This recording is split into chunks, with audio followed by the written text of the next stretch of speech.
It is 9 o'clock, so we are going to get started right on time. So I would like to welcome everybody and thank you all for being here today. It's so lovely to see everyone's faces. Before we get started, I would like to acknowledge that for those of us in Wood Buffalo, we are meeting on Treaty 8 lands, which is the traditional territory of the Cree and Dene and the unceded territory of the Métis people. Their footsteps were the first to walk on this land that we now call home, and we acknowledge that they welcomed and shared this great nation with us. So my name's Sherry McCachran. I'm going to be your facilitator for today's session. I'm the co-facilitator of the Leadership of Buffalo program, which is run by Fuse Social. And Fuse Social exists to strengthen the capacity of all social profit organizations in the Wood Buffalo area by providing education, leadership development, innovation, research, and collaboration. Leadership of Buffalo is a hands-on community development leadership program, which started in 2006. The program brings together leaders from across our region for a 7-month term each year. And in these 7 months, the group receives some classroom training, but the most profound part of their learning journey is the community action project, in which the team breaks into smaller groups and chooses a project to work on with the intention of enhancing our community. We're all here today to learn about the work that these 21 people have poured their hearts into since September. And we'll also learn a little bit about their personal leadership journey as well.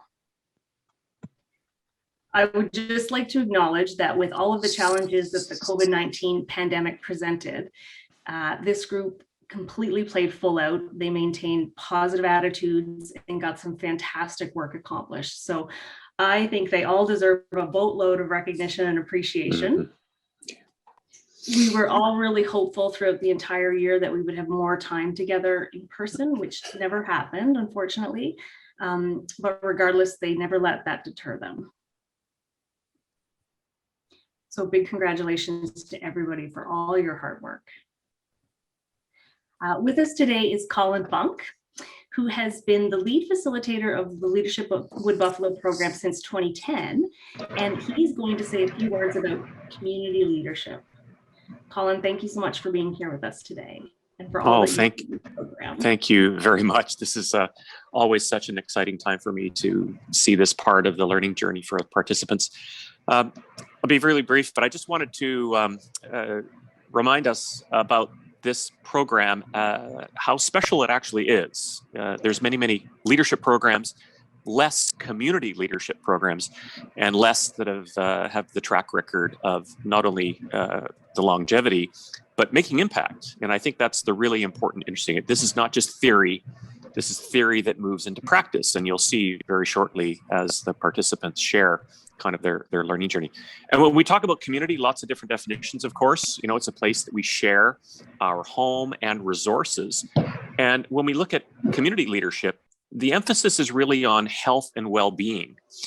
And, you know, has there been any other time where one would want to draw upon individuals to pay attention to the health and wellness of the community? This has been a remarkable learning lab. I will never forget in terms of how this group went from meeting each other physically and had to pivot and find ways to stay engaged.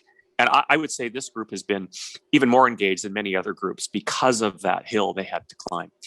So when we look at the community leadership, you know, there's the leader, and you know what their role is to really find ways to move resources, their own personal kind of strengths, align with others to kind of create and sustain healthy community.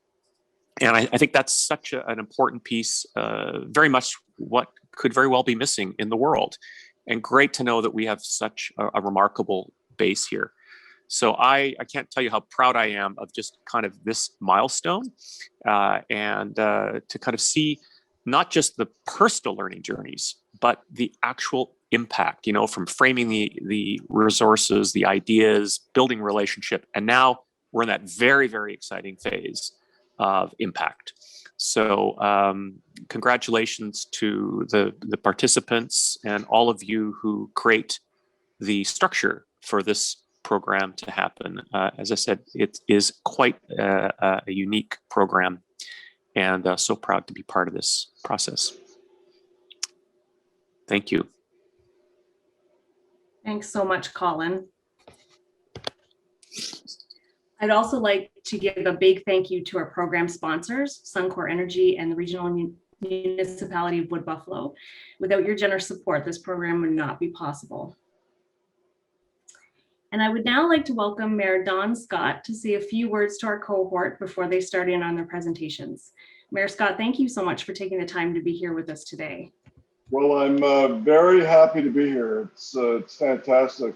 Even though the world has changed, and we were discussing this just before we started, this is a real opportunity for all the participants, and I'm so grateful that all of you are participating in this program. I'd like to begin also by acknowledging that we're in Treaty 8 and unceded Métis territory.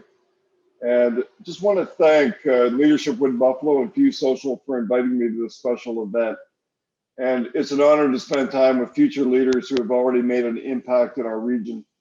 I just want to mention that in leadership, you're going to experience things that you do not anticipate. And that is true no matter what leadership role you may take on in the future. I think it's fair to say that nobody anticipated that we would be dealing with floods, pandemics, economic downturns. But no matter what you do in your life, you are going to experience challenges. And it just depends on how you embrace those challenges as to whether you're going to navigate through them successfully. I think this has all been a great environment for, as Colin said, for everybody to learn in. We have all had to adapt to these challenges and find a path forward. And I'm sure that all of you are successfully navigating, but you're learning. No matter what you do, you're always learning. And this is it's an incredible leadership opportunity for everybody to see how everybody is navigating through these many challenges, whether it's coming from a garage like I am, whether it's participating in group projects online. All these things are real opportunities. It's things that I don't think anybody would have foreseen 4 years ago, just as my mayor and council never foresaw the pandemic. They didn't necessarily anticipate all these challenges that we're facing. But no matter what role you have, as I said, you're going to experience challenges. And I would just encourage you to consider embracing those challenges as you go forward. It's not something to fear. It's not something to be nervous about in any way. No matter what job I've ever had in the past, and no matter what job all of you will have in the future or that you're currently taking on, no matter what role, you're going to face challenges. One thing I just want to mention before we start the projects is I want to encourage everyone to consider one day running potentially for office. If not for office, then participating in a board or committee in our region or wherever you end up in the future if it's not here. I certainly want everyone to end up here, but in case you don't, please do consider getting involved. A lot of people come to me and ask me, is it really hard to be in a leadership position in office? It is not. It is something that it's like every other position, a little more public, obviously, but there's a real opportunity to serve others. And I think that's why every single person that I've ever met in a leadership position, all of my counselors certainly, that's why they ran, and that's exactly what they're doing.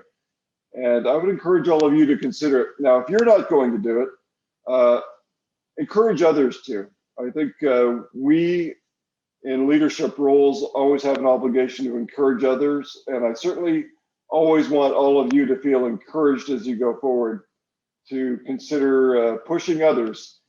Sometimes people need a nudge, sometimes it's an arm twist, but let's make sure that our communities, no matter where we live, continue to strengthen by having people who are willing to take on the challenges as we go forward. So with that, I just wanted to thank you again and say congratulations to you all on this journey that you've been through. And it's a journey like no other, but you've done it well, and you're doing extremely well as you go forward. So thank you very much for the opportunity to speak. And back to you, Sherry. Take care. Thank you very much, Mayor Scott. Okay, so how this is going to roll out today, I'm going to share, let me just do it. Let me share the agenda with you all.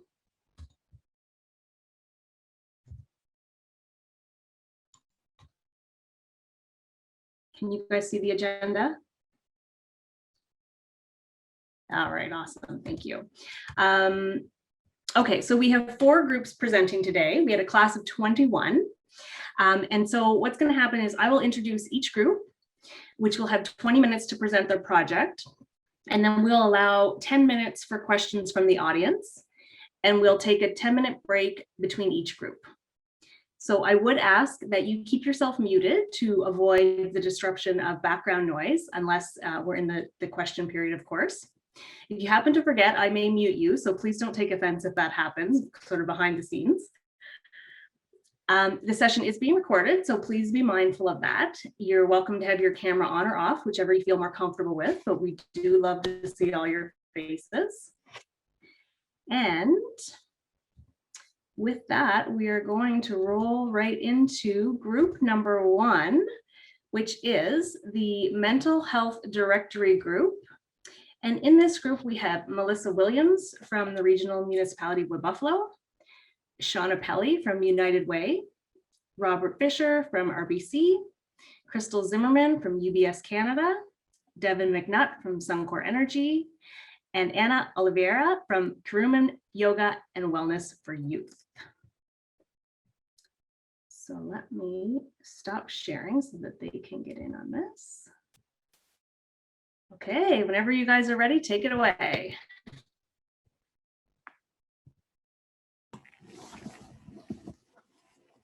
Thanks, Sherry. So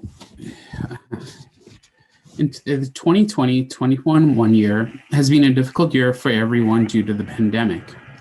As a group, MHD decided that the Wood Buffalo Mental Health Directory would be a beneficial resource for the community. We made this decision after meeting with community stakeholders and finding out that there was a need to help individuals navigate mental health resources. Our initial idea was cumbersome and had to be scaled down due to time constraints. But we are committed to seeing this project through past our graduation of Leadership at Buffalo.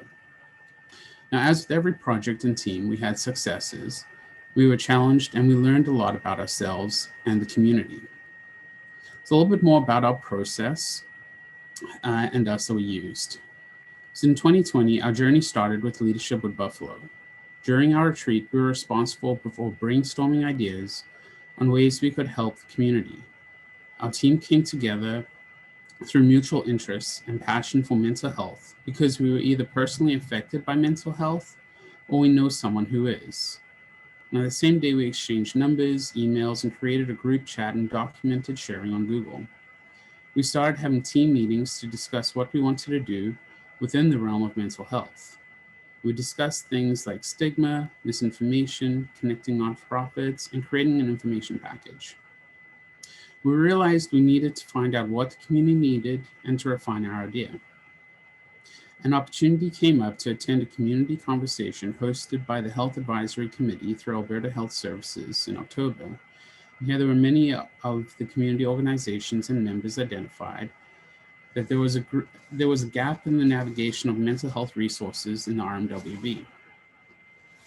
Our first in-person meeting after that, we decided that a mental health directory would fill this gap. We put together a proposal for a website named the Wood Buffalo Mental Health Directory that would focus on 5 pillars within the community: adults, seniors, children, youth, Indigenous, and multicultural. The website would provide a comprehensive list of programs and resources for each pillar so an individual could find everything they need in one place. We presented the idea to the Health Advisory Committee, where members agreed and that this was a need in the community. In April, we presented to stakeholders during another community conversation to get feedback on the project. With an additional agreement, we moved forward with the directory. We contacted Syed Al-Majdani, a Westwood High School teacher, to try to connect with a student that would be willing to create a website. We required a donation from Universal Builder Supply Canada for the website domain and hosting.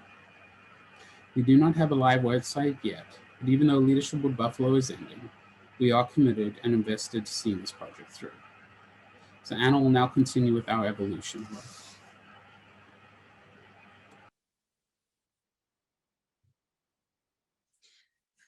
As time went by, the enormity of the project became apparent. We had to decide to list agencies instead of individual programs on the website due to time constraint, and our website is still under construction.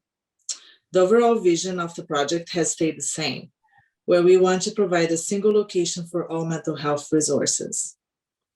Our team charter, this team has been formed to focus on mental health challenges in MWB as part of our cohort for Leadership with Buffalo. Our main objectives are to research and identify the highest priority need that our community requires. Our values, the dedication to being strong communicators, respecting each other's opinion while creating a sense of belonging, trust, inclusivity, which will ultimately create a safe and comfortable environment. Our values, dedication to being strong communicators. Our norm, be open, honest, respectful, and dedicated to the project. Now I'll pass to Devin. So some things that went well with our project was basically our overall passion and agreement of mental health. We thought that was important. The importance of that and was consistent. We were also able to have a strategic planning session to get back on track and to continue to move forward with the project.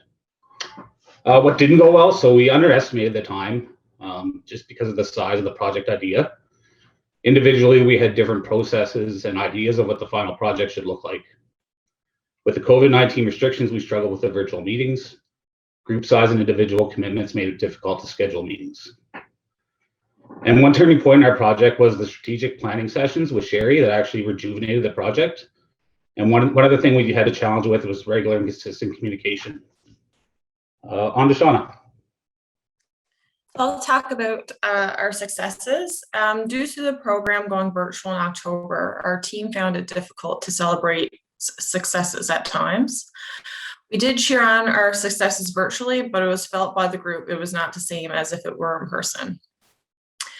Some of the resources that we put into our project was time of our cohort members, our lovely facilitators, Sherry and Colin, the Health Advisory Committee who allowed us to come on to present several times, the Neighborhood Coalition, and as well as community health organizations. Some of our financial resources was Universal Builder Supply Canada, who was generous enough to donate the financial means for our domain and our hosting expenses. In terms of technology, this was a big one with COVID. So we utilized email, Google, Zoom, Microsoft Teams, and a big one for us was group text. So on to Crystal to discuss our outcomes. So the mental health directory was positively accepted by the community.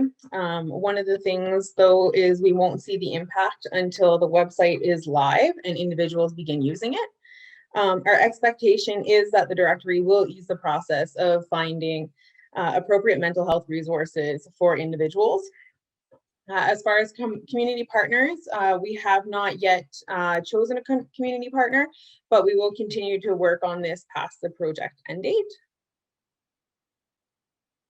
As far as project deliverables, so we did plan to deliver a website at the end of the program. We are still working on getting the website developed to be able to launch it to the public. And what will happen to the project past the program is we're going to continue working on it and get something delivered to the public so that people can use the website. Part of the Leadership with Buffalo journey is self-reflection, and each member of our group answered the following questions. Where were you when you started?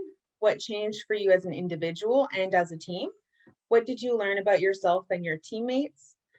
And how has this experience developed your understanding of community leadership? So for myself, when I first started Leadership with Buffalo, I thought I was ahead of the game because I already knew my strengths through the Gallup Strength Finder that we used as part of the program. And I felt I was self-aware. But what I quickly learned was that my strengths had changed as I grew as an individual. And as part of what we did, 360-degree feedback, I was aware of some items, but there are some areas for me to continue to develop. One of my personal and professional goals in 2020 was to become more involved in the community. I have volunteered over the years, but not as frequent and long-term as I would like. So I had planned to join a board or a community and volunteer more. The pandemic, I found, did delay this goal. So I do plan to continue connecting with community agencies and to get more committed to this in person.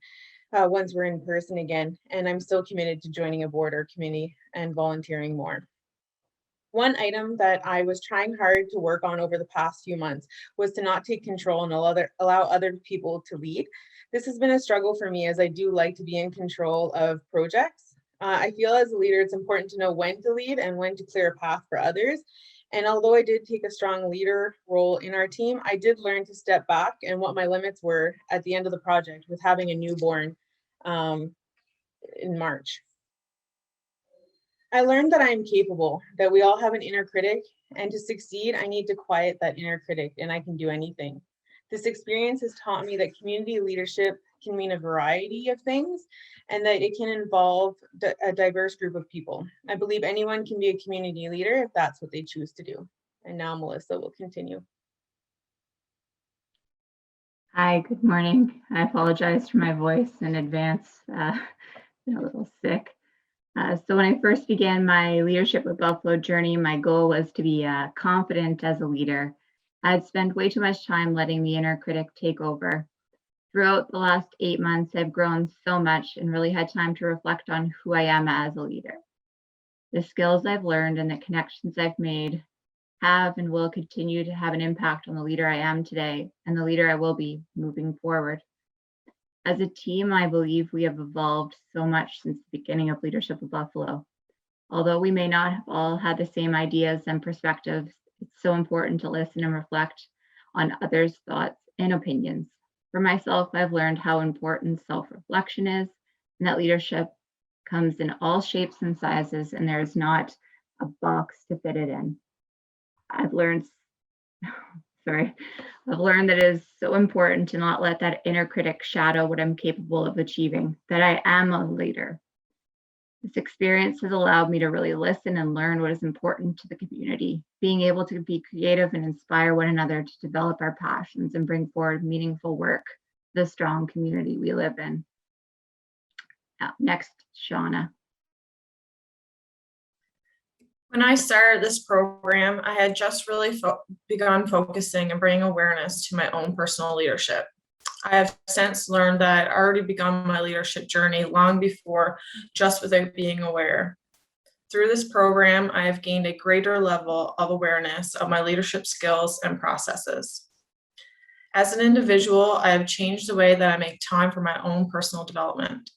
This program has allowed me to identify the importance of keeping that space to change my ideas into successes. As a team, working together with various leadership styles and ideas around project processes can sometimes be conflicting. I believe our team has changed in a way that has allowed us to speak openly about issues as they arise to keep our project moving forward. I have learned that self-reflection is a key tool in self-development.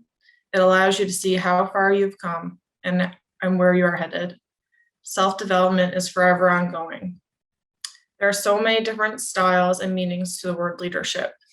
I believe leadership is an ongoing practice to engage and empower those around you to do the greater good. And now we'll hear from Anna.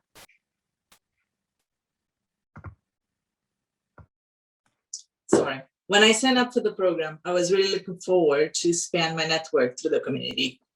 I worked 8 years on the social sector, and since working on my home business, I miss that interaction. I have been volunteering now for a couple of years teaching yoga and meditation at the SPCA and the Recovery Center. Unfortunately, because of COVID restrictions, the personal interaction got cut down quite a bit, resuming our classes through Zoom. My goal for the near future is to keep contact with the amazing group of people that I met and to keep volunteering in our community. I learned very quickly that open, clear communication is always the key for the success of any group of diverse people. I don't think I got to lead much on my cohort because my leadership style is in connecting and guiding through practice, and our approach was heavily developing a directory and collecting data. We are an amazing, passionate group of people with very different ways to approach conflict and solve problems as it arises, which makes this experience interesting and rich. I got the chance to learn so much from different styles of leadership through this program, and for that, I'm very grateful for this opportunity. I learned how much I value in-person interaction, where we can use eye contact, we can read body language, and feel the energy of the people. I also learned that when things do not go the way we expect, we can always regroup and try our best to keep going for the common goal of the group. This experience came to reinforce my concept of community leadership, which is a sense of belonging and a devoted dedication to our community. I'll pass to Rob. So in the beginning of leadership with Buffalo, I felt confident. I'd worked with boards in the past and social profit organizations. I felt comfortable working with people from different professions. And from a self-awareness perspective, I don't think I had taken the time to focus on it. But since then, I've changed that. My change has been to focus on myself, what I bring to a team environment, and how my approach impacts others. I've taken the time to learn about myself, challenge myself, and be more aware of my surroundings. I've learned that clear, targeted communication allows for more effective communication, leading to better outcomes for a team as well as myself as an individual. I've learned that self-reflection is an important part of being a good and strong leader. But from my time in leadership with Buffalo, my understanding of community leadership is being open to listen to those in the community, bring together a group of people with common interests to deliver meaningful and impactful solutions to meet the needs of the community. I'll move on to Devin. When I first began my leadership with Buffalo journey, my role at the time, my professional role was a role of leading through influence. I've since taken on a role of leading directly. And I think leadership with Buffalo, my experience with this has really taught me the importance of self-awareness on my leadership journey. One thing that's changed for me is realizing the importance to allow individuals to express their thoughts and feelings. I feel there are times that we struggle as a larger group on moving forward. And I believe with our group's openness to express how they are all feeling, including myself, was the push that we actually needed to re-engage as a team. One thing that I learned, that reflecting and learning is so important to help mold myself into the leader that I actually want to be. And this experience has really showed me the importance of having diverse groups of leaders, along with strong decision-making abilities within the community. And that's the end of our presentation. Thank you everyone for attending, and we now have 15 minutes for questions and comments.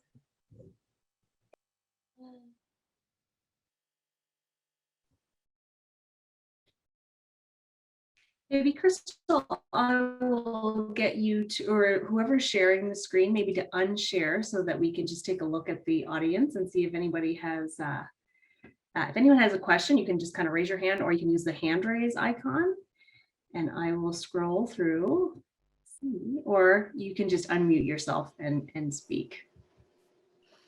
Congratulations, everyone, and a very, very great job on this. I mean, mental health is something that's impacted us all in one way or another, and it's impacted our journeys to become leaders, and it'll impact our journeys as we continue on our leadership journeys. And I don't have a question for you today, but I wanted to commend you for taking on this topic. And from a social profit leadership perspective, I would say that there is nothing more important right now. We've been studying the sector and staying in tune with the sector.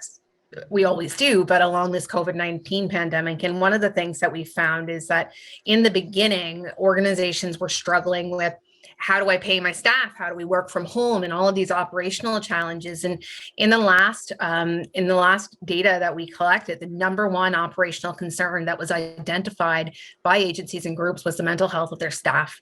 So, this touches my heart, and I'm happy that you're doing it. And from a Fuse Social perspective, as you continue your journey, we're always here to support you. Well done.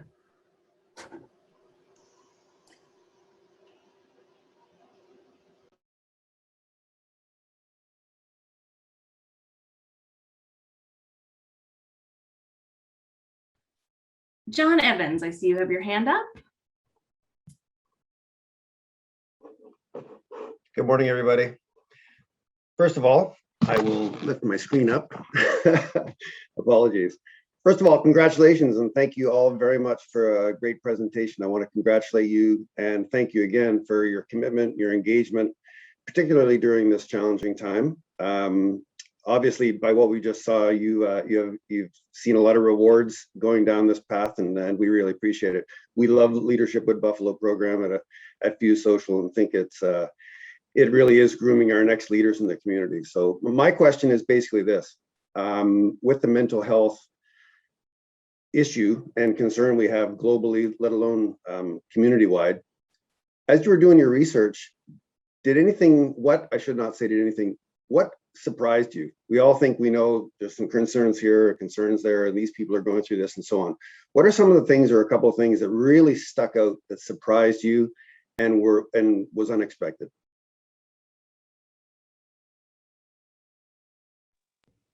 I think I can take this question and anybody can add on after. I think one of the biggest things that did surprise us was that people were confused on how or where to go for what they needed.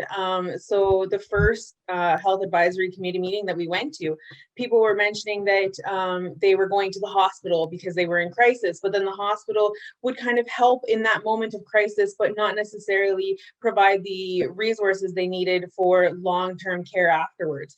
So what we actually found is that this directory would help individuals.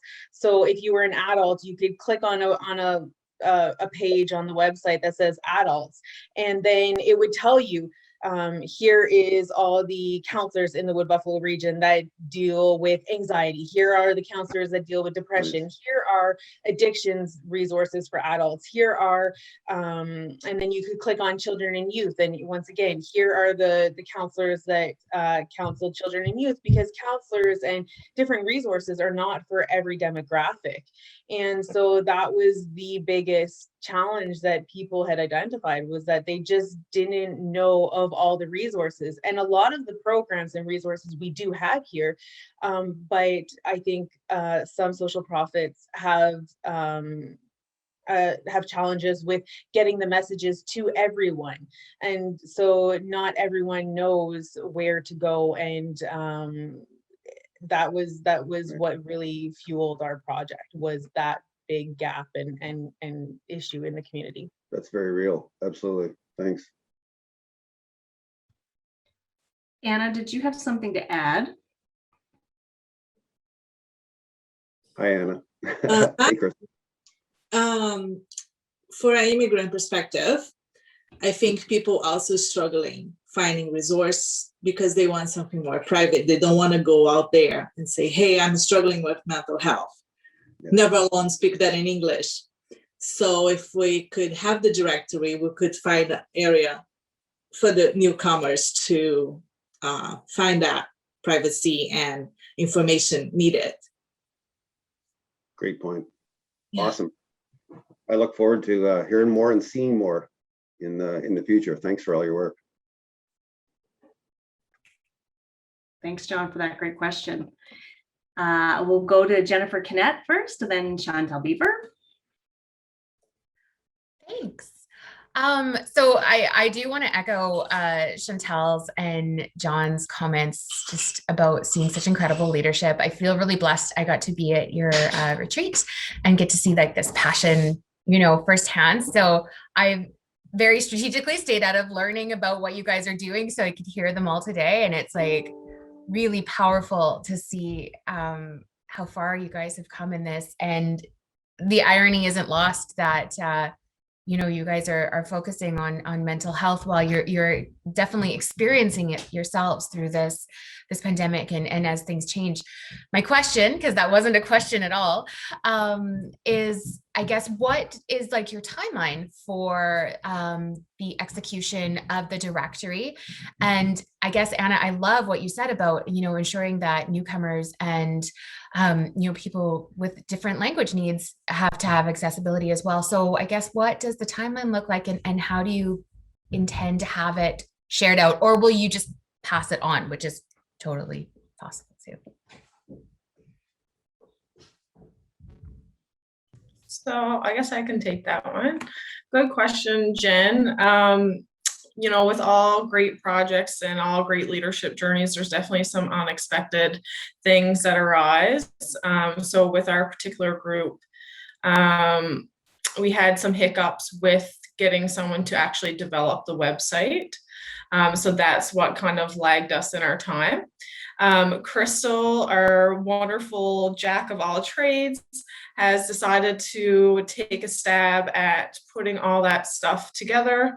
So being a new mom, she's like doing her thing, right? So I would say definitely in a few months, if I were to give a accurate projection, and I don't know if any other members would like to weigh in on that.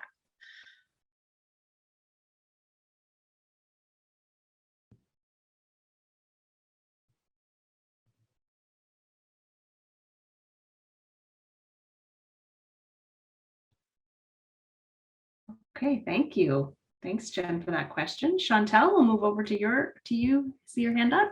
Yeah, I just quickly want to respond to a comment that Crystal articulated very well in terms of navigation and awareness, and how the broader public doesn't always know where to go and how to do things. And it's a real issue. It's a very real issue, and it's something that we've been focusing on as an agency, and it's been a priority for us for a while. Again, hindered by the pandemic. Our intention to move forward is to convene the sector and to convene subsectors to really look at this through a human-centered design approach and a community-centered approach, where we're able to really put the end user in the beginning and not at the end. So are these community members, what we're doing, is it for us? Is it to keep our doors open as an agency, or is it for the end user? And that's the community. And that's what you highlighted for me there, Crystal. So if you learned that throughout this journey, or if you came in with that mindset, bravo to you, because that's how we need to be thinking to be socially sustainable.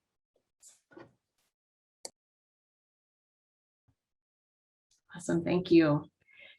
Okay, so Crystal Mercury, you have a good morning, and you have your hand up, but I see Melissa. Did you want to respond, Melissa, to one of those comments, or do you have a separate?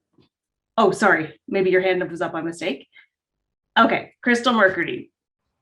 I'm hoping my internet's going to work because it's been in and out, but I want to say great job. Unlike Jen, I totally prodded to hear what the projects were when everyone came in for headshots, because I was so excited. And this one really excited me because I just thought it was so amazing. I guess the one question I have moving forward, because you said you don't have a partner agency, is there a strategy in place for how to get the word out about your website once it's live?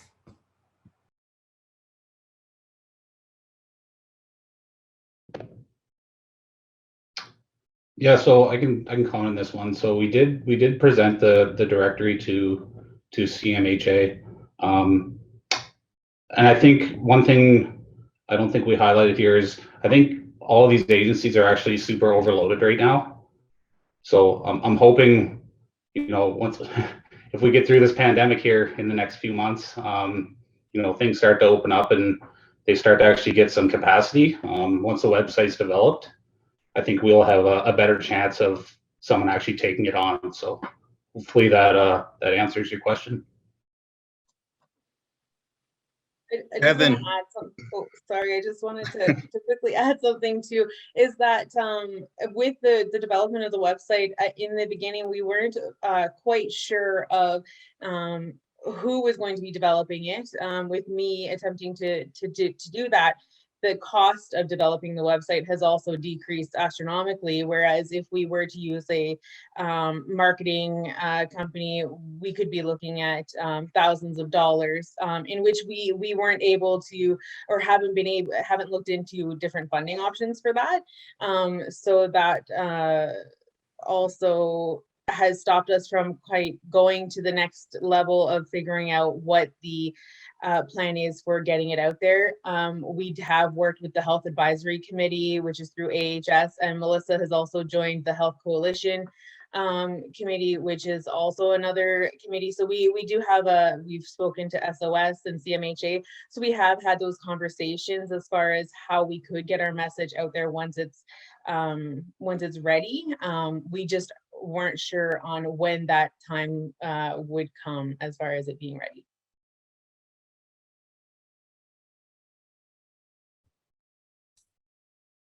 Mayor Scott, you have a question? Yeah, I just want to say tremendous job, everyone. And just a quick comment. I just wanted to say that the reality of what you're dealing with translates into what I've been seeing over the last few years directly. People come to me all the time trying to figure out where to go for mental health resources. So this is a very, very practical project where, you know, if you're talking about helping people, which is what I think a lot of you have in mind in leadership positions in any event, this is directly something that's going to achieve that in the long term. So I just applaud you for all of your efforts. Well done.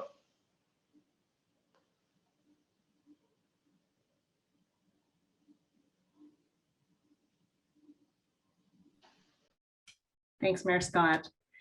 I don't see anybody else's hands up. So I think this group deserves a big round of applause, if you ask me. We do have a couple of minutes before our scheduled break. So if any, oh, sorry, Troy, you do have your hand up. Sorry about that. Nope, that was an applause, not a hand up. Oh, yes. They make that icon a little too similar. Okay, great. Okay, so we are scheduled for a break at 9:45. So let's do that and we will come back at 9:55. Thank you so much for the Mental Health Directory Group for presenting. Well done. And up next is our Economic Development and Tourism Group. So we'll reconvene at 9:55. Okay, so next up we have group number 2, which is our Economic Development and Tourism Group. And in this group, we have Andrew Crompton from Suncor Energy, Tasneem Rahim from Suncor Energy as well, Troy Dixon from Rogers Sports and Media, and Chad Skopich from Fort McMurray First Nation Group of Companies. So welcome, everybody. I'm going to stop sharing so you can share.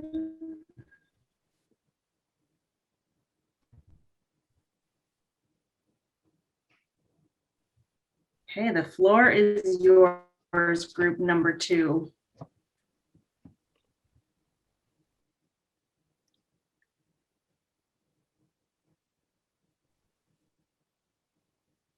Okay, I'm going to get started. So good morning, everyone. Oh. Troy, you want to share the screen? Yeah, just give me one sec. I got to share the audio too. Okay. So good morning, everyone. And first of all, I would like to thank all of you to take some time out of your busy schedules and join us in our CAB group presentations for Leadership with Buffalo. We are the Backyardigans, and our topic for our community action project is based on economic development in the Buffalo region. And we are focus is on Northern Lights and Indigenous culture tourism. And the reason we chose the name the Backyardigans is because we were really inspired by the place branding work the Economic Development Group in regional municipality of Wood Buffalo did and referred to our region as the Big Backyard. We are a team of 4 members and we have diverse background, and We did include a GIF of some cartoons that represents our day-to-day jobs, so please assume positive intent. We have Andrew Crompton, who is a process engineer, and he's originally from Vancouver. Myself, Tasneem Rahim, I'm a mine engineer, originally from Bangladesh. Then we have Troy Dixon, who is a sales manager, and he grew up in Calgary. And lastly, we have Chad, who is a business development manager who grew up in northern Saskatchewan. I'm going to pass it on to Andrew, who's going to take us through some evolution of our project. Thanks.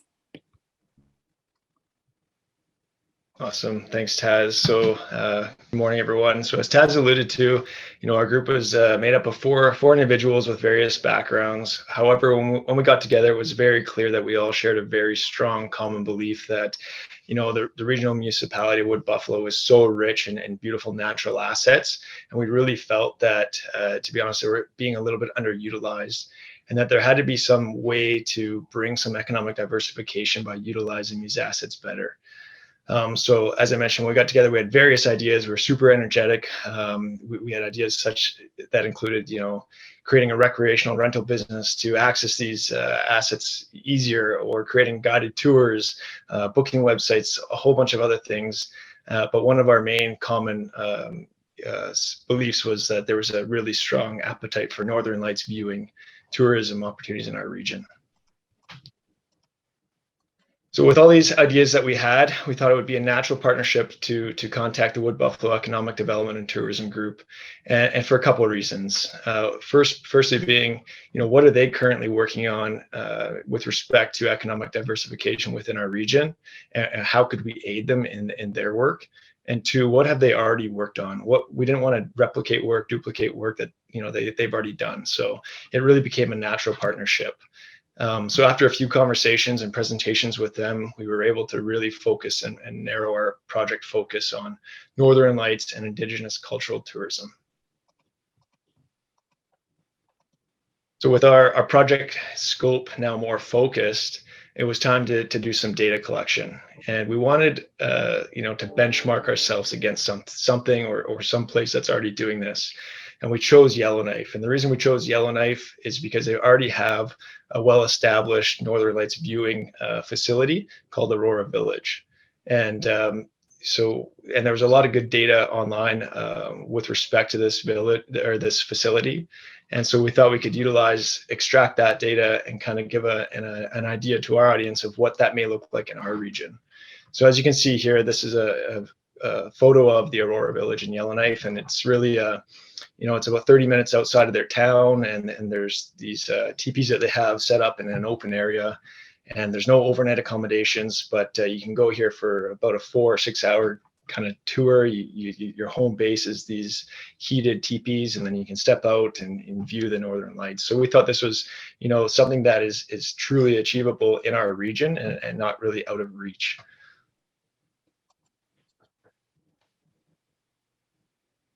So after our kind of data collection phase of the project, we put all our data and information together in a presentation format. And the next step was really to get out into the community and solicit with various Indigenous groups within the region to understand, is this something that they're even interested in hosting? Or are they willing to tell their stories, share their land, share their visions, and all that kind of stuff with various tourists coming to our region?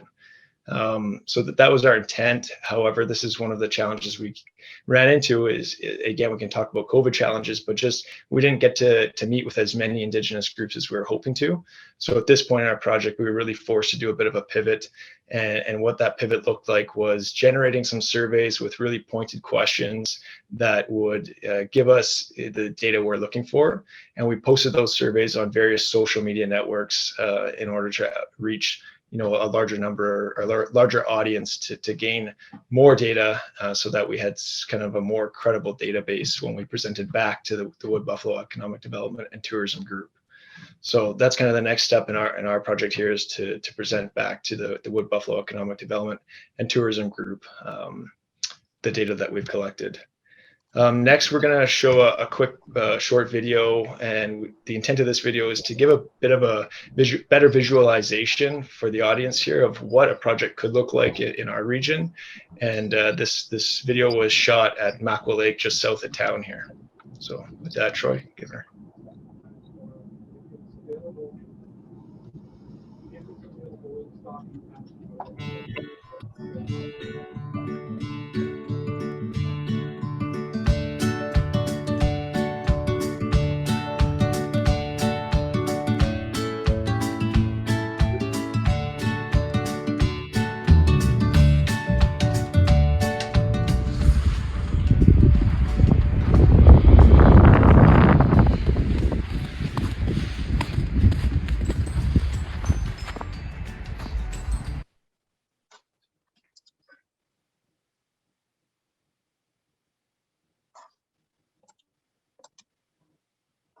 Did it freeze on you guys? Yeah, it froze.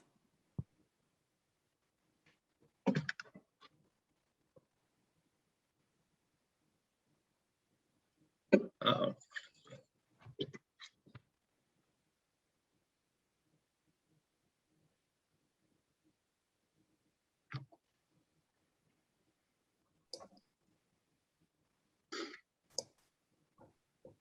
Sorry about that, everyone.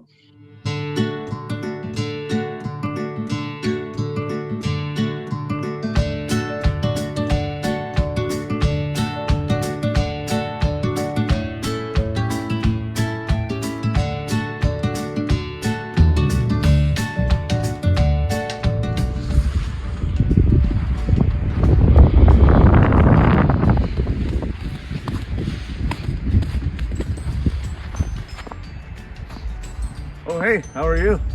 I didn't see you there. Hey, Troy. Hey, guys. How you been?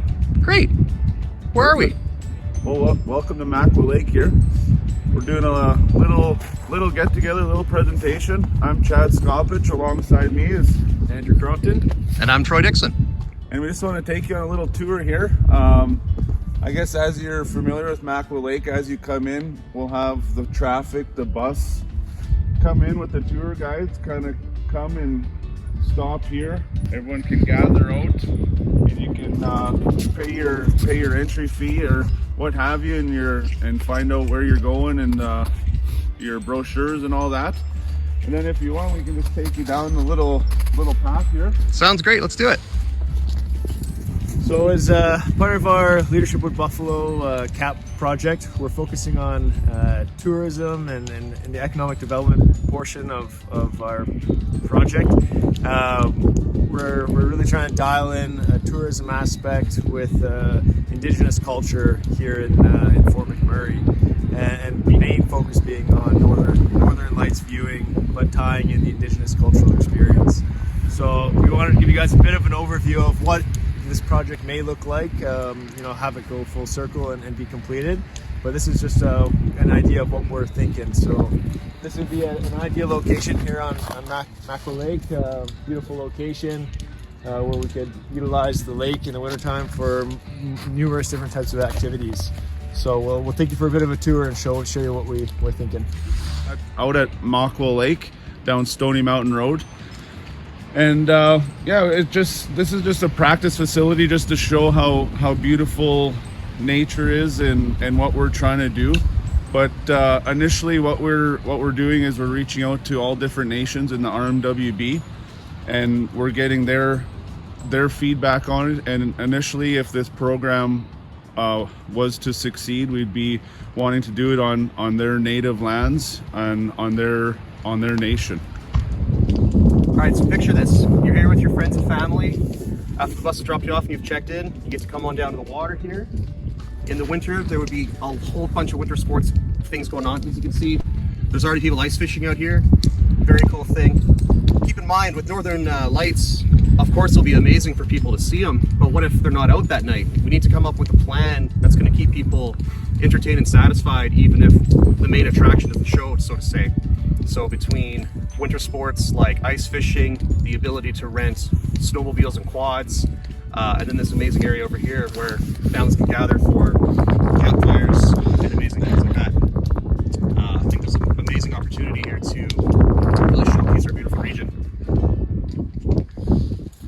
Hey guys, so I'm going to touch on the Indigenous culture side of our CAP project here. So just part of our little area here, we decided just to kind of seclude ourselves into the bush line here, where we could set up close to the lake, into the trees, and kind of get one with nature, and kind of just come together and be with the elderly Indigenous people, and they can explain how the trees grow, how the trees, their kind of lifestyle of the trees.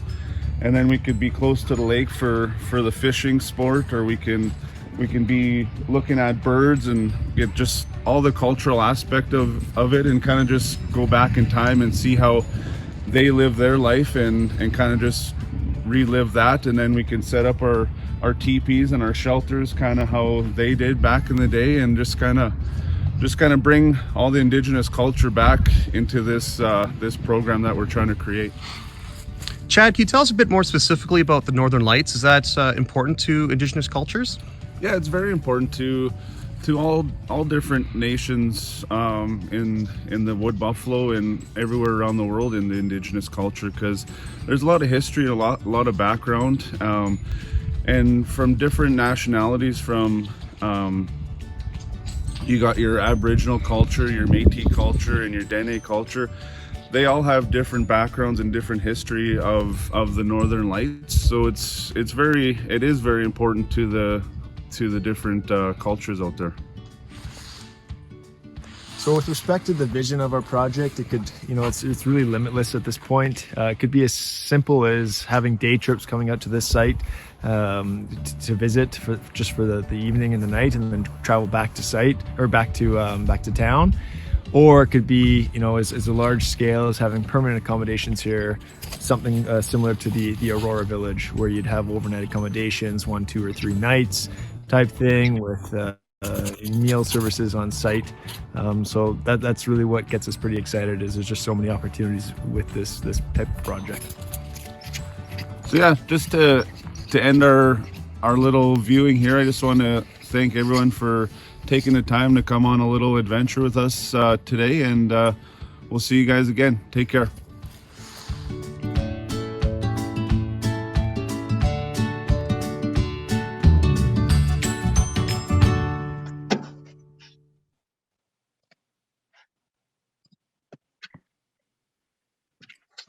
Okay.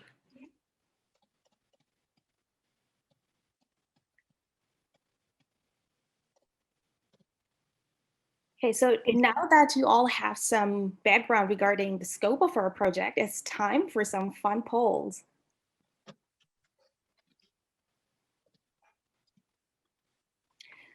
So if you can take all of your cameras out, I would request you to go to your phones out and go to your camera and scan this QR code. Alternatively, if you're not able to scan it, you can always type in the web address on top of it. And once you go to the poll, would you please kindly just give me a thumbs up or raise a hand so that I know that all of us are able to enter?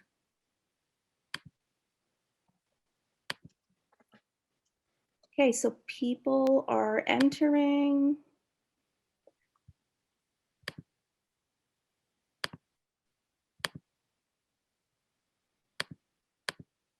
Okay, I could see a couple of thumbs up.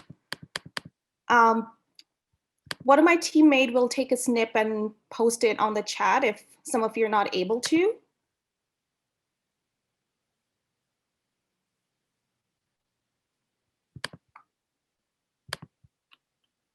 Okay, I'm going to go ahead and start the polling. So the first question, what available tourism attractions have you done in your region? You can choose as many options as you like. Oh, it looks like concerts, Vista Ridge, golfing, giants of mining looks pretty popular. I'm glad to hear that.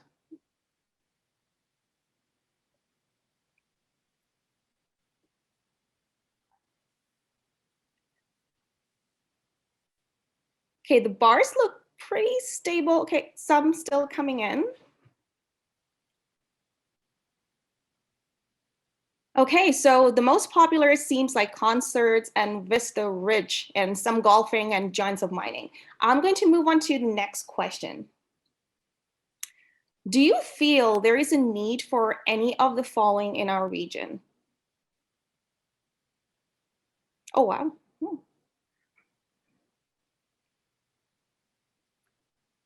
Winter Adventure is winning.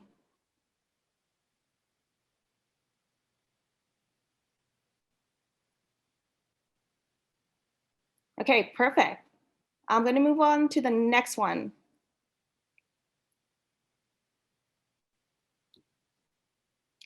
What cost would you feel comfortable paying to be a part of Northern Lights tourism? Let's assume that there will be overnight accommodation.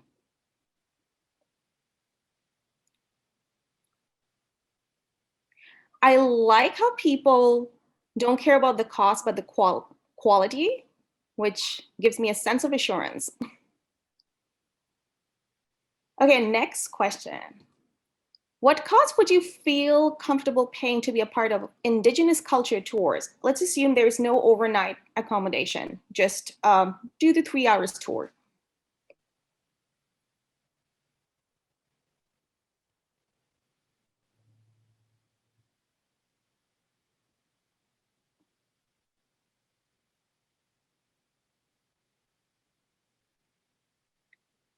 Perfect. Most people want to pay either less than 100 or they only care about the quality. What cost would you feel comfortable paying to be a part of winter adventure excursion? Same as the Indigenous culture, few hours of fun.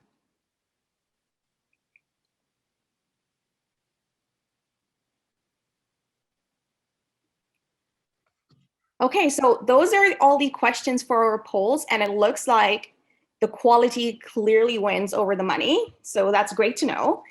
We're gonna move on to our slide deck now and show you the public poll results and see what we gathered from the public in Fort McMurray.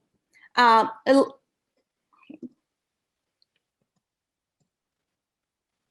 Taz, I don't know why I keep starting over on me. Oh, that's fine.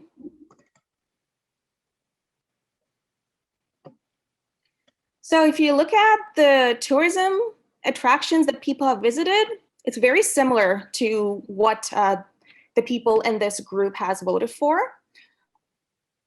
So when it comes to question 2, there's an obvious need. People would like some of these in our region, either it's Northern Lights tourism, Indigenous culture tours, or yes to all. When it comes to cost, there is still some similarities between this group and the public. It's either somewhere between less than 100 or it really depends. A lot of the people actually voted that it really depends on what you offer. So that is good to know that if we come up with a reasonable pricing, people would be willing to jump on it. I'm going to pass it on to Chad, who's going to talk about some of our learnings and outcomes. Hey everyone, I just want to thank everyone for joining us today as well. So yeah, some of the learnings that I want to touch on for our group is obviously we got a lot of data collected, and that was from even just reaching out to people in our Leadership Wood Buffalo program as well too, not just our CAP group per se. And then obviously working with Sherry and Colin and all the amazing people that were around us, kind of gave us support and stuff on our learnings. And everything we do now is all virtual, so we have to obviously think outside the box and become creative. And like all of us, we're not really used to all this virtual stuff, and so it just, for our group personally, it would be a lot easier if we were together instead of doing this virtually. So that was one of the hugest learnings for us, and is kind of just getting together and being on the same time frame for virtual communications.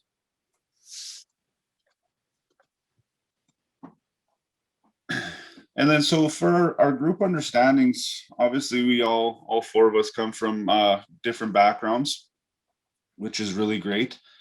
And like when we're discussing, we weren't scared to throw out all kinds of ideas.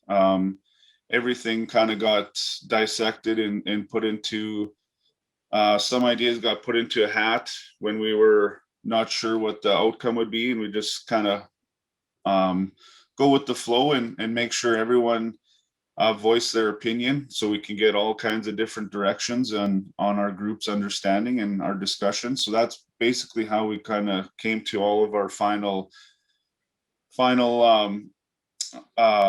I guess agreements for our project. And that's why I believe that we were so successful, and we we're kind of just playing around and kind of just going with the flow. And then obviously we're going to continue this journey after our leadership of Wood Buffalo program is complete, just to see if this actually can meet the finish line, and see if we can actually help the tourism group to continue this in our region. So with that, I'll pass it on to Troy. Thanks, Chad. Lots of really important outcomes to talk about. We'll get the very obvious one out of the way. COVID really stinks. It really dampened our ability to do what we wanted to do. We kind of kept saying, like, let's give them a bit more time. Maybe eventually we'll be able to meet with these nations in person. Because it wasn't just talking to them in person, it was actually visiting the sites and seeing what kind of land they would have to offer. So not being able to do that put a big hamper on things. But there's tons of positive things as well.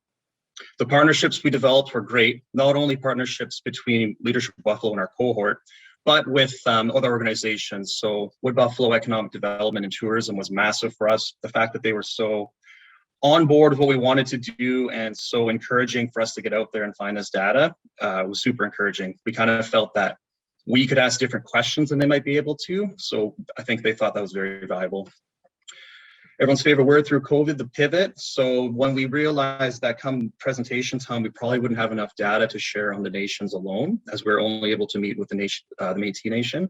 We made a pivot to try and find that data from the community, which was great. I think within an hour, we had over 50 submissions, and that continues to grow. So we have some very valuable data now.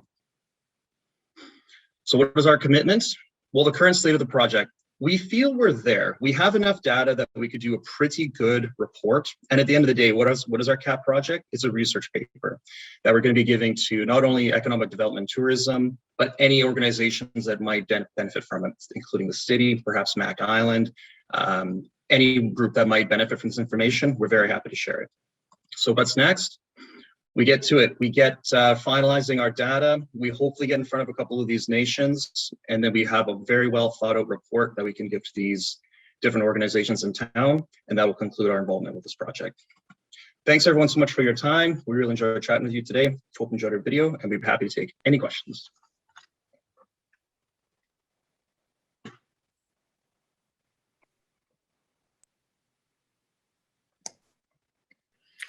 Congratulations, everyone. Well done. I would agree with Jen. I didn't need the disclaimer, but I think you were pretty professional in your acting abilities there. I see Oscars in your future for sure. Excellent project. I personally adore the place brand. I think the place brand was done exceptionally, and I really do hope that it takes Wood Buffalo to a new level. And so I was happy to see that this was a project, and I did peek. It wasn't like Jen. I did see some of this stuff beforehand.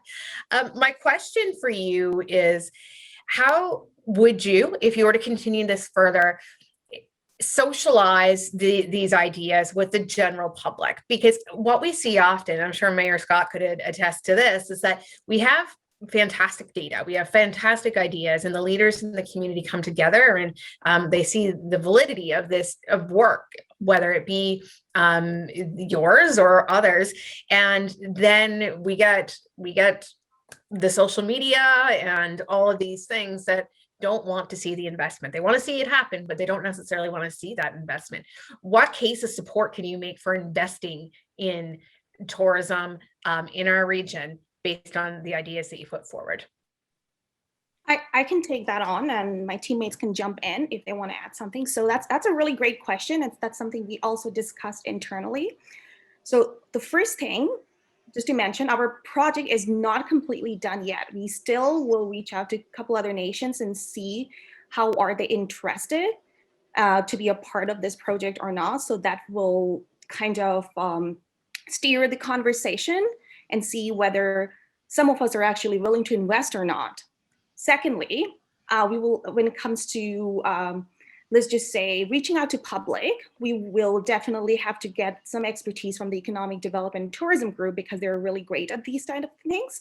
And there's also opportunities to involve other organizations who are good in marketing and let's just say reaching out to the public. So that is something we can definitely look on in the future.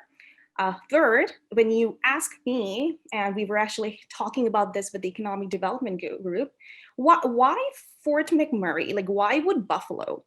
There is one thing that we have to kind of realize, that in Alberta, Banff and Jasper, they're at capacity. This is something that they don't have. There's not a lot of potential to expand in that region. But we have with Buffalo National Park, it is actually the largest dark sky preserve in the world, sitting right in our backyard. That was the basis of Place Brand. So yes, there are huge opportunities. It's how we market, how we bring in money in this region. So that's something we can very well leverage to the population, not only in Canada, but outside the world as well. So we all see the greater potential. The Economic Development Group does see that as well. And the future, how we present it and how much work we put into it will dictate. And we're really glad to know that a tourism group has the same focus as us. That was really great, Taz. Thanks for that. I'll just add lots and lots and lots of radio, right, Steph?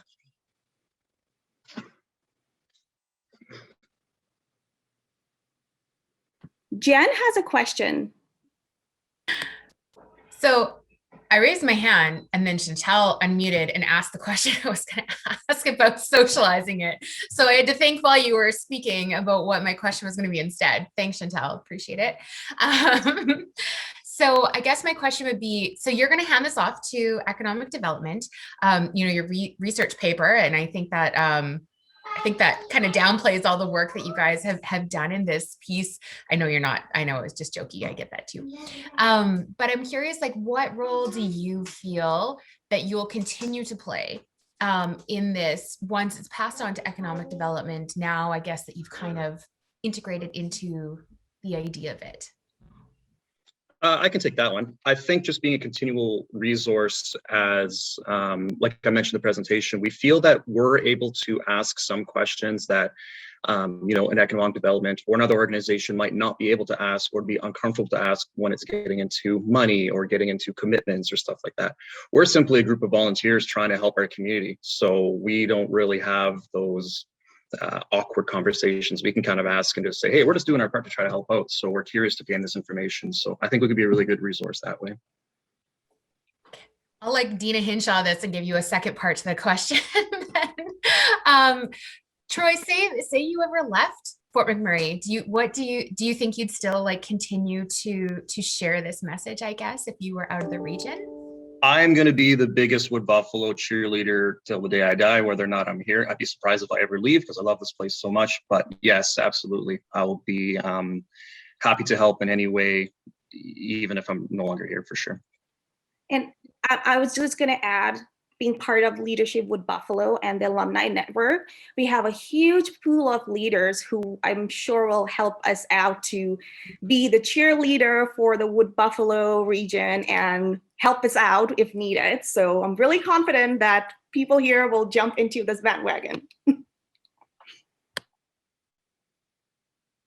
Lots of Instagram. Kayla, so you have a question?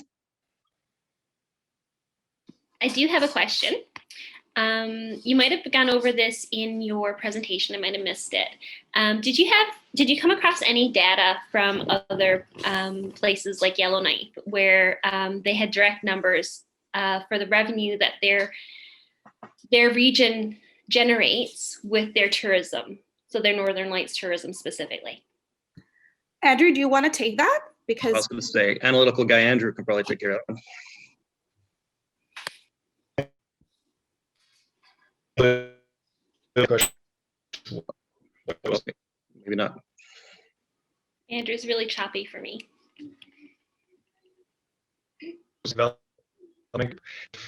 If we basically compare like number of travelers that, what percentage of travelers in the region actually travel there for type of tourism activity, and it was upwards of 30%. And the annualized amount of travelers in that region was about 120,000 travelers per year.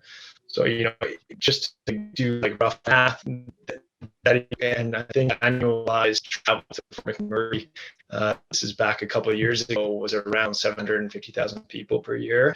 So if you kind of take similar ratios, and we could potentially extrapolate into to people coming to our region for these tourism activities, number and other piece of why would Buffalo is, the town of Fort McMurray is slightly overcapacitated in terms of hoteling, in terms of food facilities and all things like that, just because we were on a trajectory of intense growth that didn't necessarily come to light. So we have a lot of great opportunities in that aspect to house a good number of tourists per year.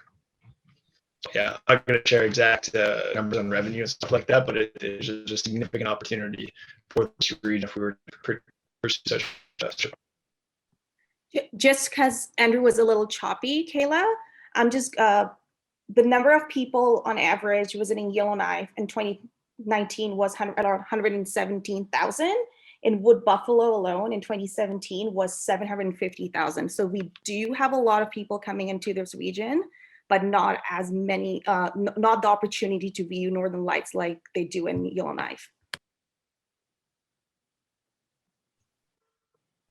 I just wanted to note, Len, did you have your hand up, like your physical hand up? We might have missed you because the virtual hands up goes in the corner. Yes, unfortunately, my company blocks out Zoom because of the security issue, so I don't get all the features. So if there's a moment, am I able to ask a question? Yes. Okay, so awesome. Well, thank you so much. What an amazing presentation. You got me all excited. And for those of you who don't know me, I am a traveler. I love tourism, and been to all the continents, all the oceans, the highest, the deepest places on earth, all that sort of thing. But there's a certain thing that draws me back to some regions. I don't necessarily return to all of them, and it's usually the culture of the people, so the actual experience of those that live there. So in watching this, you got me so excited because you did such a great job, and that's some of the marketing. Unfortunately, I also got booted out through some of the video portion just because of the security issue. But what I'm wondering is if you've given thought to this, and if not, maybe what your thoughts are is, when you are in a leadership role and you're trying to execute a project or a plan, you have to get your folks aligned with you and excited about it. So have you given any thought around promoting this and getting the local people here in the region? There's a reason I live here too. I love this region. And so, yeah, have you given any thought to how to get the people here on board? Because, some places you go, we don't want tourists here. Get out. This is our backyard to play in. Or on the other hand is, how do we become a part of it and promote our own business so that we're part of that tourism portion of it? I'll take that. I'll take that question. So it's Chad here, Len. So the biggest thing is, like, when we were sending out the survey and everything, obviously you're going to have good feedback, and then you're going to have negative feedback, and we want everyone's kind of general aspect on what we're trying to do. But what really hits home for our group is like the Indigenous culture aspect of it, is getting all these different nations in the RMWB on board just to get their feedback and because at the end of the day, we are on treaty lands, and we want them to be a part of it, and we want them to kind of bring back the history and bring back the whole history of the RMWB.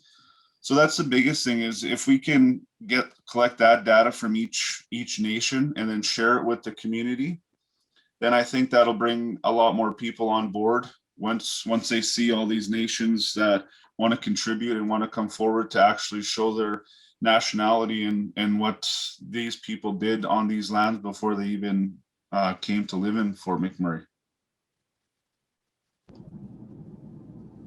That's great. Thank you. Any other questions? I saw Chantal's hand up was for a moment. Not a question, but I just wanted, if you wanted to continue this work in a very timely manner in terms of really displaying the region, I'd encourage you to apply to the committees and boards. And right now in particular, the Arctic Winter Games is looking for board members. Yes, that is a great idea. Okay, everybody, let's give it up for the Wood Buffalo Backyardigans.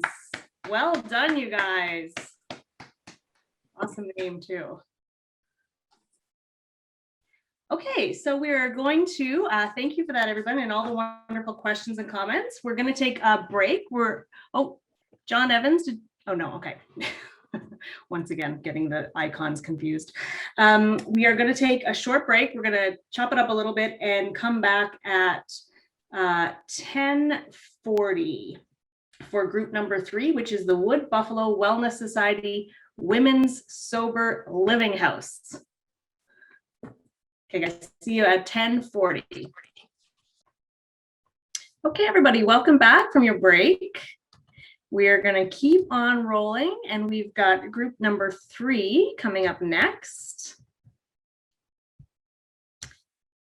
And so, as I said before the break, group number 3 is the Wood Buffalo Wellness Society Women's Sober Living House. I challenge any of you to say that without making a mistake. I'm very proud of myself that I just got that out. Really, another really exciting project. And in this team, we have Jonathan Fitzpatrick from Suncor Energy, Rhonda Marsden from the Nisteu Association Friendship Center, Erica Ward from Suncor Energy, Kayla Lushman, who is a childbirth educator here in town, Tola Ajola from Fuse Social, and Jennifer Vardy from the Fort Mackay Métis Nation. So I will stop sharing. Group number 3, take it away. All right. Good morning, everybody. Erica Ward here from team number 3. As Sherry had mentioned, we are representing the team that did the Women's Sober Living Facility in collaboration with the Wood Buffalo Wellness Society.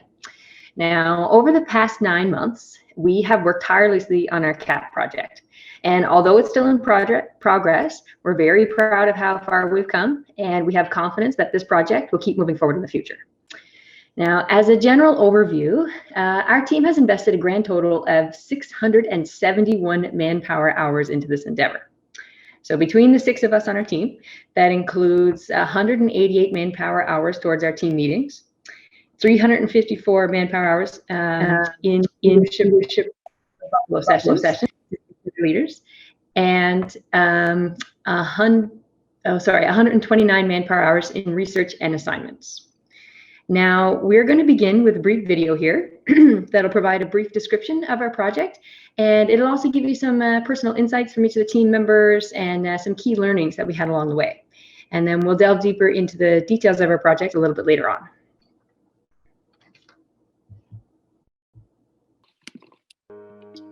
How's that?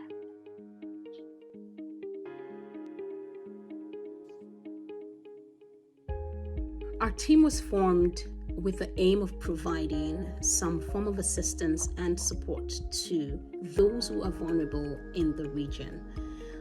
We wanted to create a safer and more inclusive community. We also wanted to create awareness of exclusionary practices that were happening in the community.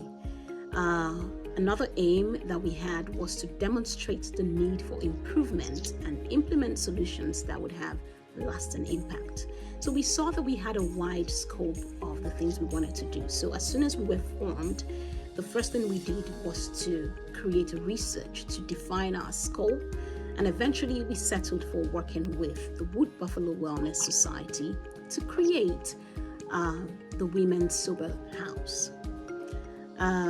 We also realized that there was nothing of this currently existing, even though there was a huge need for it. So for the duration of the Leadership with Buffalo program, this is what we committed our time and resources to.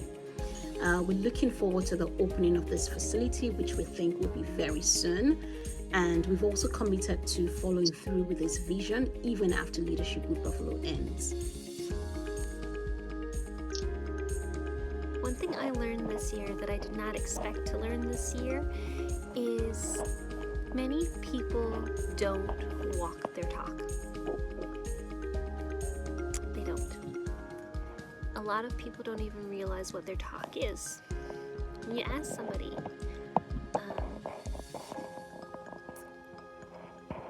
is it important to practice what you preach?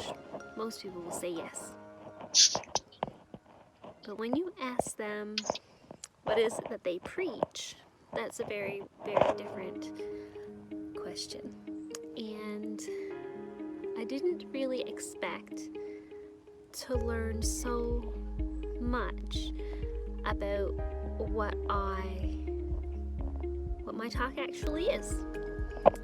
I hadn't really considered it. I just was going about my life being who I am and didn't really realize what that actually was. And now I have a lot more of an idea of what my talk is.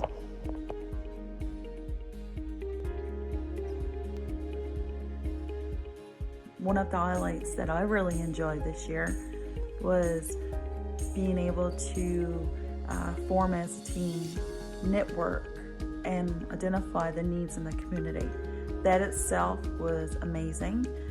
Just to see the progress that we were able to do as a team and work together during a pandemic was amazing.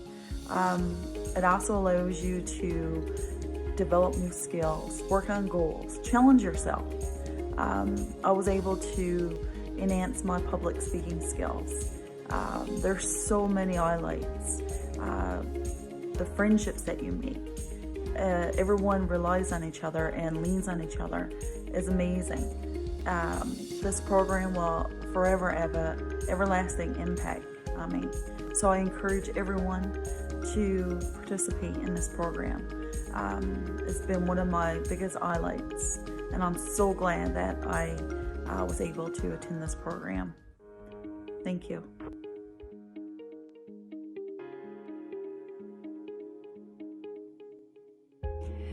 You know, when I look back at when I started this program, I see now that I have a much better understanding of the specific needs of this community.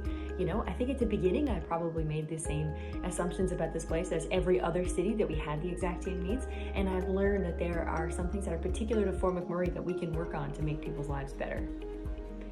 And I'll say that I think my very favorite moment of all in this entire program was just after my team and I had given a presentation to the board for the Wood Buffalo Wellness Society about our project. And after just seeing, you know, each of my team members deliver the information of, you know, their area of expertise just with such ease, just so seamlessly, and helping each other, jumping in to answer questions and all that kind of stuff, like just the pride that we all had once we finished that for each other, and the sense of accomplishment and all that kind of stuff, and just like realizing what a strong team we are was the biggest moment, I think, for a lot of us.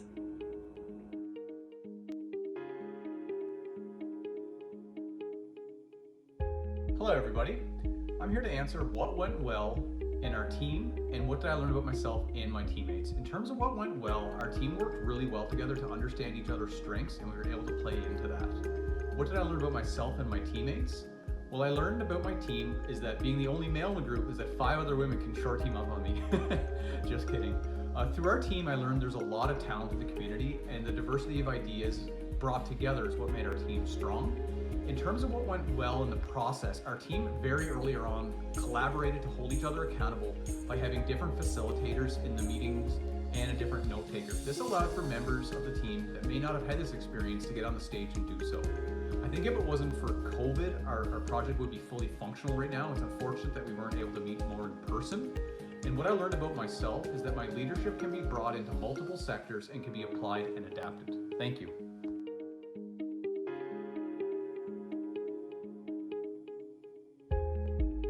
After I graduate leadership at Buffalo here in May, I'm very excited to be running for Ward 1 Council in the Wood Buffalo area.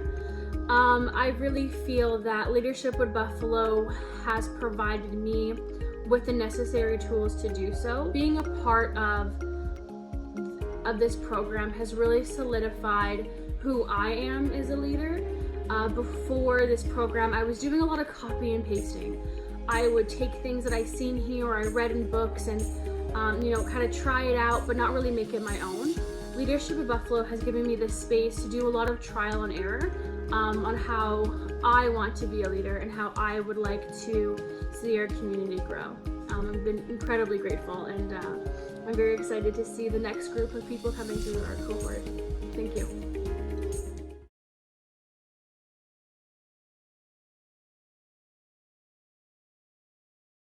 So we're going to move into the next part of our presentation. It's also going to be another screen share, but it's a little different one. We mentioned in our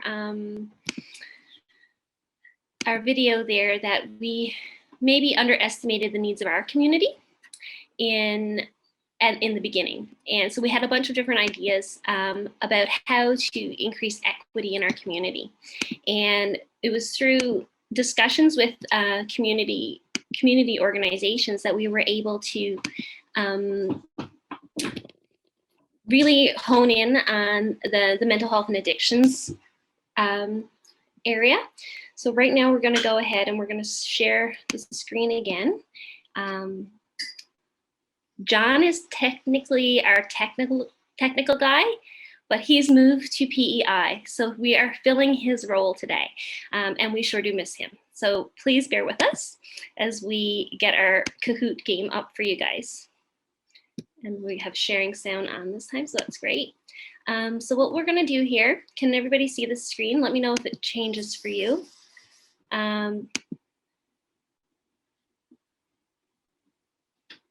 So Kahoot game should pop up, and in a moment we'll see a PIN code. So if everybody could go ahead and log into on their other devices, their phones, kahoot.it.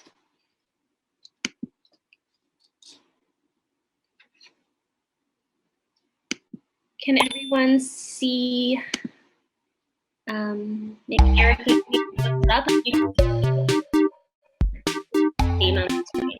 Purple screen.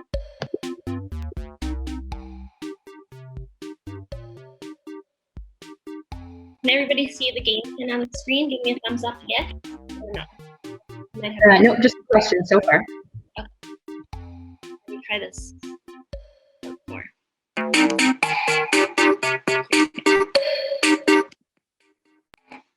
Definitely the correct order of operation with sharing the screen.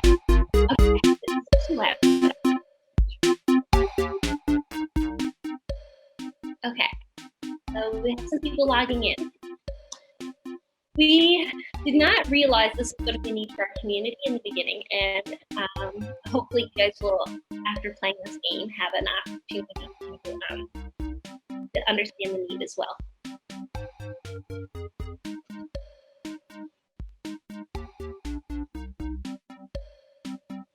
So we've got about 28 players logged in.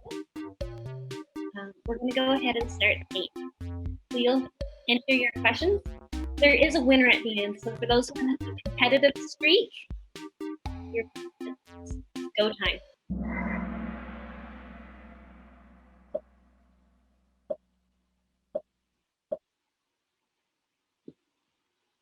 Addiction affects what percentage of Canadians in their lives? Is it 12%, 21%, 2%, or 36%?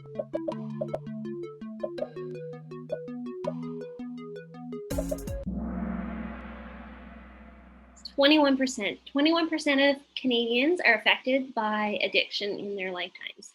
So in a city of our size, that's 15,000 people, more than 15,000 people.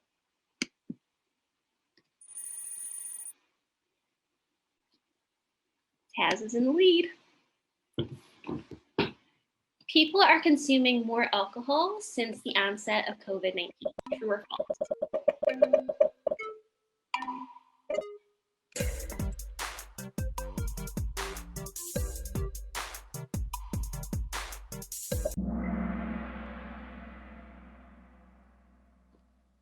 We've noted several times today that COVID has created some stressors for people.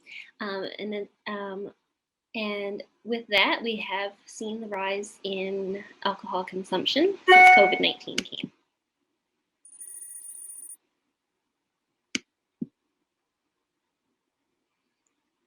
True or false? There are 2 residential treatment centers in our city.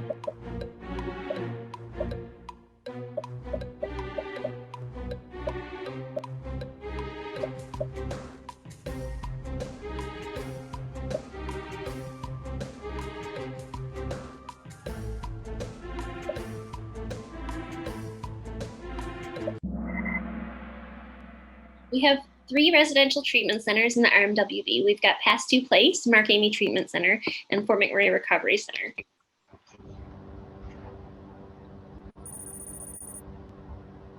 Jordan has a streak of 3 correct answers in a row.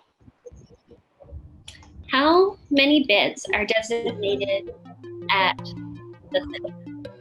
So we have Mark Amy Treatment Center and Pasteur Place.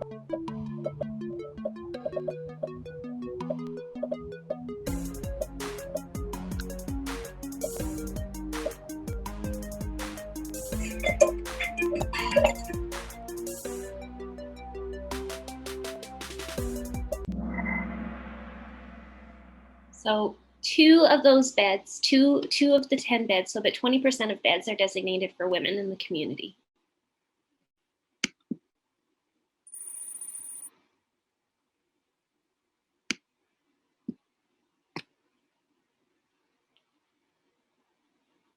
What are the odds of relapsing after treatment?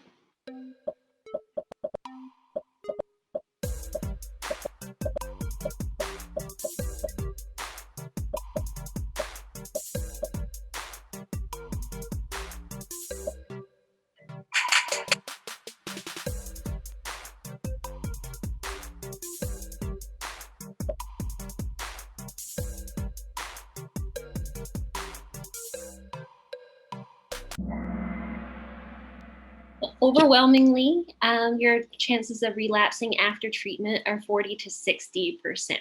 So success is very much dependent on supports.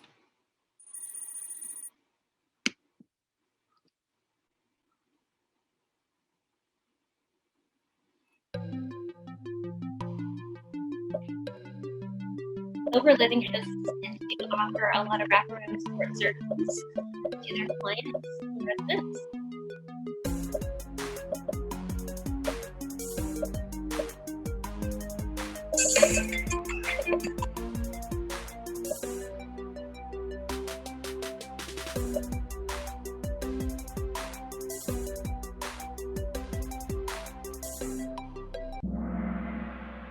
So in a sober living house, your chances of relapsing are 20% lower than if you were independently living.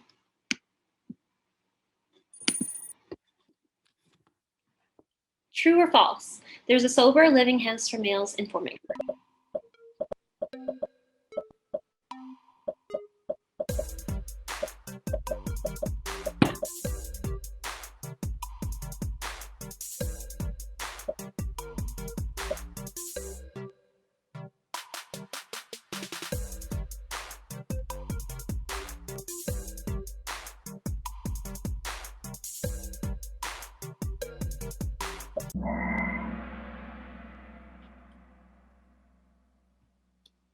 That's correct. We do have one for males in Fort McMurray.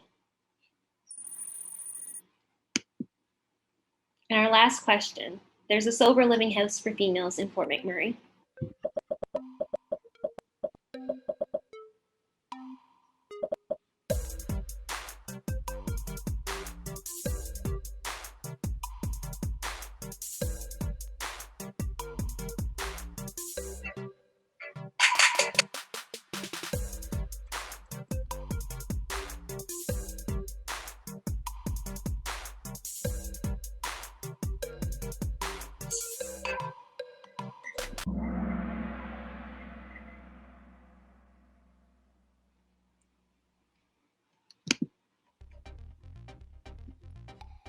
So the 3 people that were top in their addiction trivia was Tad, Jordan, and Spotlight. Kevin. Great job, guys. Go right into our slideshow here now.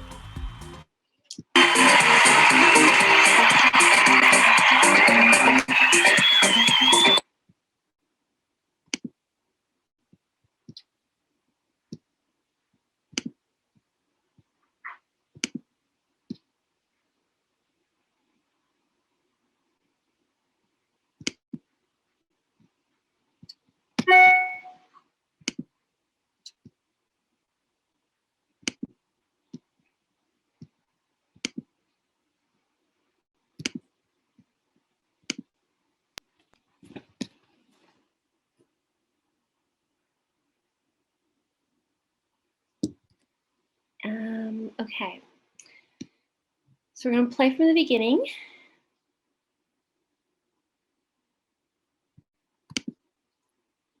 Okay. Can everybody see our slideshow? So it was pretty evident based on our preliminary data that sober living house for women in Fort McMurray was critical. Another thing that was learned from COVID, which wasn't necessarily a bad thing, was once the first round of restrictions came in, Mark-Amy Treatment Center, for one, was forced to close its doors. A lot of the persons in treatment at Mark-Amy, they then moved into Ross Residence, which is the sober living house for men in the community. Once the staff from Mark-Amy Treatment Center were able to move into those spaces and some of the restrictions were lifted, they were able to implement something called Mark-Amy Light, which was an extensive online support program for persons recovering from addiction. And with this wraparound services and these additional supports in a residential environment, what happened was normally we would have seen relapse rates 40 to 60%, even up to 80% in some cases. And then with the addition of these wraparound services, we were seeing 80 to 100% success rate for these individuals 1 year after their initial treatment. This was an incredible turnaround and really highlighted the need and the benefit of having such a facility in our community. So we were able to develop a partnership with the Wood Buffalo Wellness Society, and we were able to develop a business plan. Moving forward, we will talk about some of those things that we learned in this process.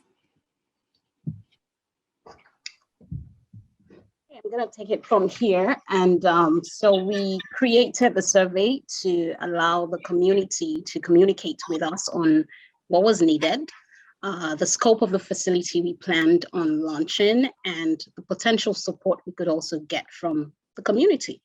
So we sent out the survey to identified key stakeholders, and we got results back.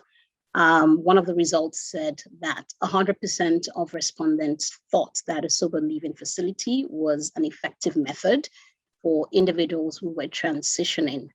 Another result said that 97% of respondents agreed there was a need for a female sober house in the region. So this is in line with other questions we raised, but overall, we discovered that there is a strong need, and we then set out to do the groundwork to make sure that we saw it happening in collaboration with the Wood Buffalo Wellness Society. I'm going to turn it to Rhonda to talk about the existing models we compared with.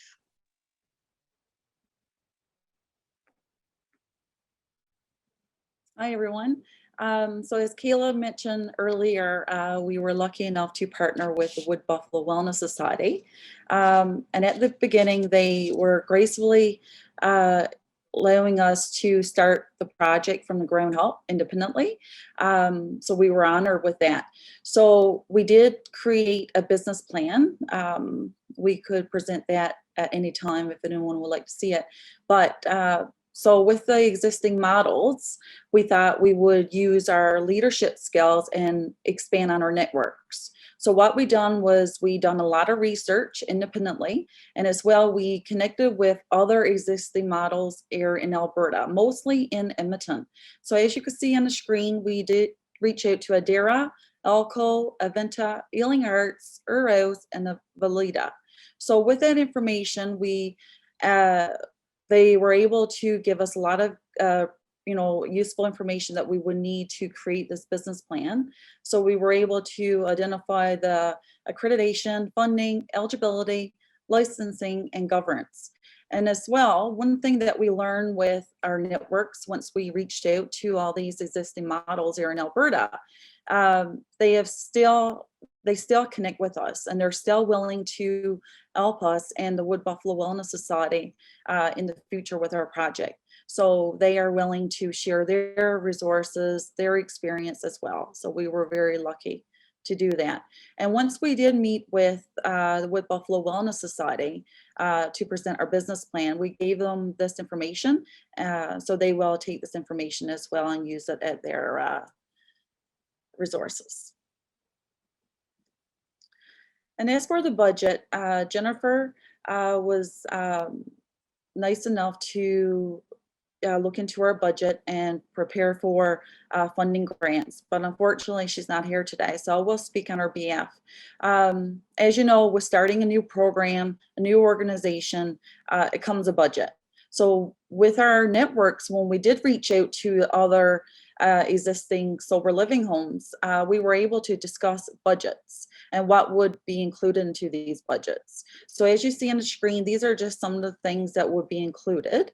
So just for instance, for a monthly cost to operate a sober living home for 1 month, it would be $13,178. 6 months would be $95,565. And for 1 year, it would be $183,730. So this is just from our research. We did pass this on to Wood Buffalo Wellness Society as well. And this is just from our own research and idea. Things do change. But we do have notification that the Wood Buffalo Wellness Society do have funding for the next 2 years. So we're happy about that.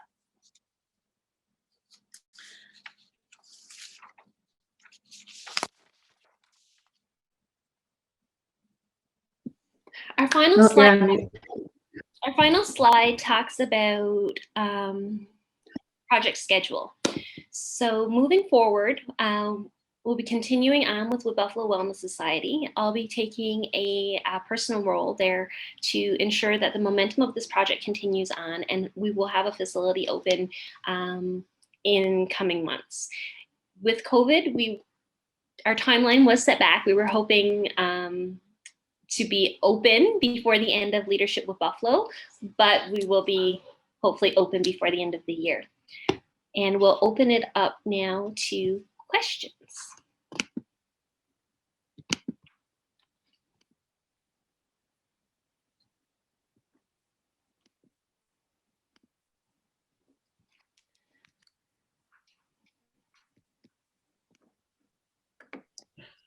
I'll go first again, which it just seems right. Great presentation. I love that game tool. I'm going to use it with my students at piano. I think it's cool, great way to engage. So I noticed that in the models that you looked at from around the province, some include children in their residential treatment, which I think is pretty cool. I'm interested to know what you learned, if anything, throughout your research about the inclusion of children in a sober living facility, benefits, risk, and is it a model that you would recommend here in Wood Buffalo? It is a model that we'll be recommending here in Wood Buffalo, and I'm going to pass it over to Erica because she did the most research on children in sober living houses. That was an interesting one. It's one that's come up quite a bit. There was a lot of discussion about this aspect.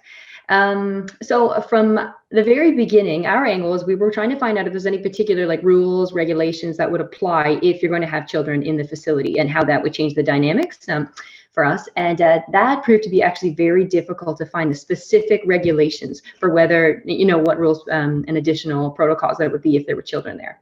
Aside from falling under the Mental Health Services Protection Act, there wasn't an awful lot of information. So from there, we ended up doing our research as basically looking into the best practices of all the different models that we had analyzed. What we learned is that there's definitely some variation, like you said, and people can see in the chart there. There are a wide variety of maximum ages for the children from one facility to the next. And it's more so based on what each facility feels that they can accommodate. There were some that had relatively low maximum ages, like toddler age. And some of that was based on supplies. If you're only dealing with toddlers, then it would be consistent supplies they would have to provide to the children there. Where others allow, all the way up to age of 18, right? There was no maximum age gap. So we did find, again, like I said, different best practices from each organization, but I wouldn't say that there were any like consistent trends per se. Does that kind of help answer your question?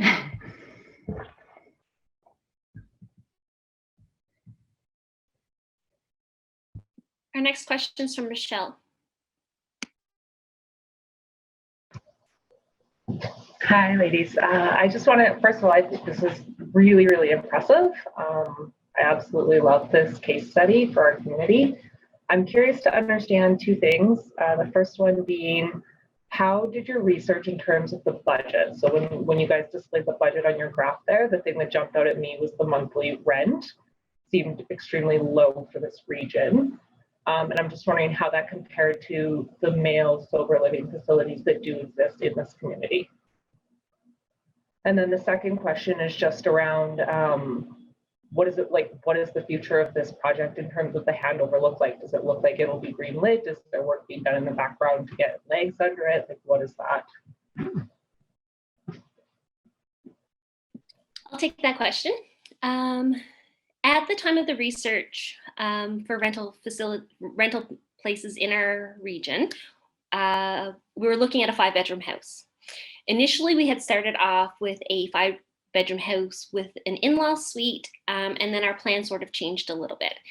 Now, at the time of the research, rents were fairly low in our community, and that was market value for our community at that time.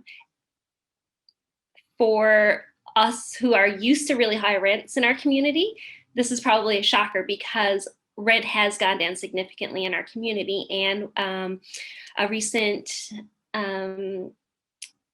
article talking about communities that were livable found Fort McMurray to be very affordable because those rents and those home prices have gone down for better or for worse in some cases. So that is reflective of our area. When we were developing the budget, we sat down with the Buffalo Wellness Society and went through each item specifically with them, and then we were able to compare that to other models and how they worked on a monthly basis. Depending on the facility, some places had much bigger budgets, and then some places had much lower budgets, depending on how much wraparound services were in those facilities. Does that answer your question? I think there was a second part to it. Yep, that definitely answered the first part. The second part was just in terms of the handover to the organization that would actually take this through to fruition. Does this have legs under it? Does it look like it's going to be green lit?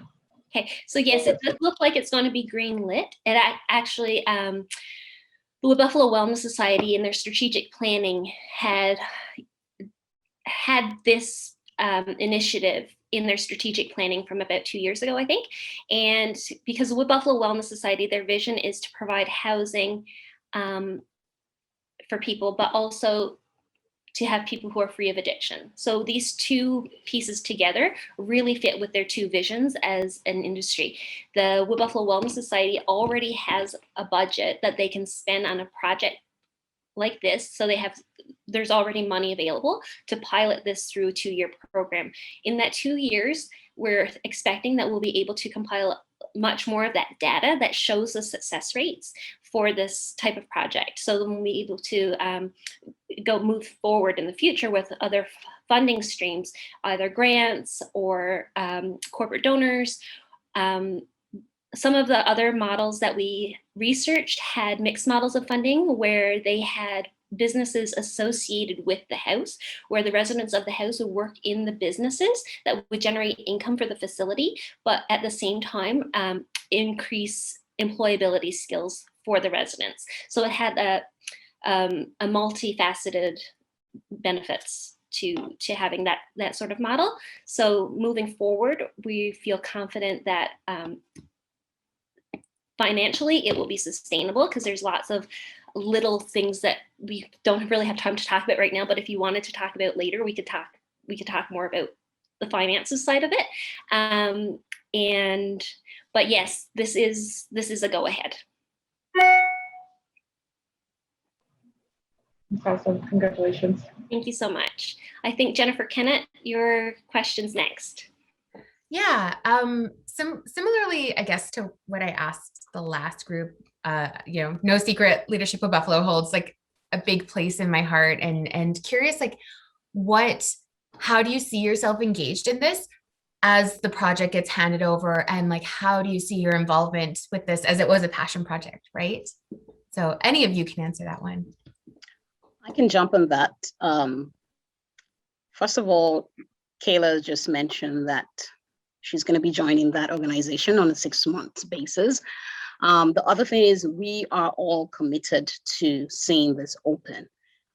We are vain in that way. For us, success is seeing the doors open. We've all talked about it.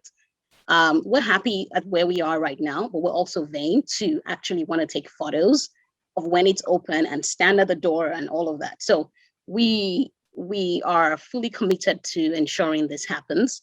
Aside of our day job, Kayla said to us this morning, she's going to be texting us. We're going to be on speed dial. She's going to have resources at hand to help out. So with or without Leadership with Buffalo, we are all committed to this. John, on the other end, is in PEI and is also ready to jump at this from wherever he is right now. So yes, if that answers the question. Yes, sorry, I just had to sneak the last one in there. So thank you, I appreciate that. Folks, we have one more question, then we're going to have to wrap it up because we are way over time. So Rhonda, please go ahead. Yeah, I guess just more of a comment than a question. A very, very, very huge gap in our community. So I'm glad that that's what you guys chose to go ahead with and pursue. I'm just curious about your stats. Are those Mark Amy statistics, or are those provincial statistics in relation to women in recovery? Like with the relapse and the stats that you guys were showing, where did those come from? Those were national statistics for the most part. Okay. And I can provide you with the sources later if you will like. Oh, I was just curious where the statistics came from. Yeah, and good job. Thank you so much. I can't wait for it to open. I'm really excited as well. Okay, well done, Wood Buffalo Wellness Society Women's Sober Living House. An amazing project. Let's give it up for them. So awesome. Okay, guys, we're going to take a real quick break. Let's call it 4 minutes. If you need to refresh your coffee or water, do a quick bio break, and we're going to start back on our final presentation at 11:23. Okay, so our final presenters are the Social Profit Asset Sharing System, otherwise known as the SASS. And in this group, we have Michelle Farrow from the Fort McMurray Boys and Girls Club, Jordan Hertner from the Wood Buffalo Economic Development Corporation, Katie McDonald from the Regional Municipality Wood Buffalo, Brittany McKinnon from Suncor Energy, and Steph Siddell from Harvard Broadcasting. So, sassy ladies, please take it away. Heyo, hopefully everybody's back, but we are ready to jump in. All right, I will be sharing my screen, so let's get that started.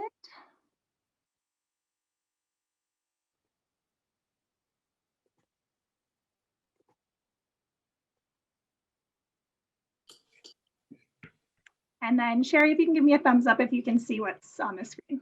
Fantastic. All right, everyone, we're gonna jump right in. Ladies and gentlemen, we are thrilled to have you join us this morning for our Community Action Project presentation. Without a doubt, the last 8 months has seen its share of ups and downs. We're all aware of that. On day 2 of the opening retreat, Michelle Farrow, Brittany McKinnon, Steph Seidel, Katie McDonald, and myself, Jordan Hertner, joined forces to form a CAP project group that would put a focus on the social profit sector. Within a few weeks, 1 meeting and a bottle of wine, our CAP group had a concrete project, and the social profit asset sharing system, or the SASS, was born.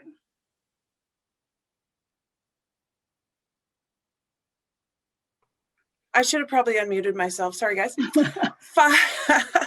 Five women with one common goal of influencing the community came together and quickly connected. We each came from a different background and brought a variety of skills to the table, which complemented the others. Jordan, originally from Aylmer, Ontario, eased into the role of timekeeper. She kept the team on task and the project moving. Michelle from Arishat, Nova Scotia, took on the role of the multitasking mother hen. She kept us all organized and fed. Brittany comes from Inverness, Nova Scotia. She is the strong, silent type. Brittany is efficient, likes organization, and easily takes control when a situation demands it. Steph's hometown is Sault Ste. Marie, Ontario. Steph is as sweet as the day is long and has been our biggest cheerleader from day one. Can I get a woot woot? Thanks, Steph. As for myself, I am from Chatham, Ontario. I'm a larger-than-life straight shooter with a side of sarcasm to keep everyone on their toes. At least that's what the team says. 5 individuals with completely different personalities somehow just clicked, and we join you today to not only discuss our CAP project, but to reveal the legacy that we intend to leave behind. All right, hopefully this works. If you're a social profit operating within the RMWB, the SASS was built for you. After all, social profits are meant to share. The SASS is a simple online tool created to build relationships among social profits in the region while saving money. Whether you have equipment, an event space, expertise, or time, we all have assets we can share. Start collaborating and save those precious programming and operational dollars. Post the items that you're willing to share and start collaborating with social profits now.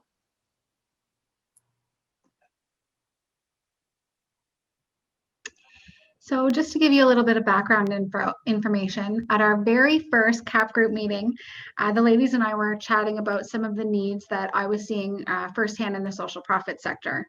What we were consistently and constantly spending money on, and what was keeping us and hindering us from banking more at our fundraising events. I talked about the gymnasium at the Boys and Girls Club and how we lend that out to other social profits because I know that it saves them money and programming space. And then we also started talking about some of the other social profits who are so kind and generous to lend what they have as well. A really good example is the food bank. They lend out their marquee tents to any other social profits who are looking for them for their events because they know that it saves money on the bottom line. So we noticed a gap. So many social profits possess assets that often sit in storage and are only used a few times a year, while others experience barriers to hosting events or fundraisers because most of the money they make from their events goes to rentals. The same funding asks come up on grant requests for each social profit: venue rental, table and chairs, or a sound system. Many social profits already own these things and would be willing to share if they knew another in the region needed it. What if there was an organized place for social profits to share their assets with each other? So we sent out a survey to ask that if there was a system that we described for social profits to use, share, and borrow assets would they take part? And would you have items to offer? So Amanda Holloway, Executive Director of the Canadian Mental Health, said, "We fully support sharing any and all of our assets and resources to the shared space so that we can create more efficiencies across our entire sector." Luana Boussier's Executive Director of St. Eden Society said, "Although we are a small agency and do not have considerable assets to share, we will be willing to share what we do have and would be very interested in looking to access the resources of other agencies as well." So some of the items organizations were willing to share or hoping to borrow would result in huge cost savings. So just for instance, to rent a popcorn machine would cost a social profit roughly $95, a sound system $200, a venue can run upwards of $1,500, and an event planner, let's say you need one of them, $300. So with so many social profits on board, we were inspired to find a solution. Remember that bottle of wine Jordan mentioned? Steph, we've got the team here. And we just came up with a sweet idea. We can't wait for you to see it. We're going the Price is Right style.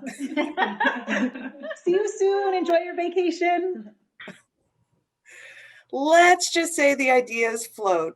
Let's make a website, Airbnb style, but instead of affordable overnight stays, let's do free asset sharing among social profits.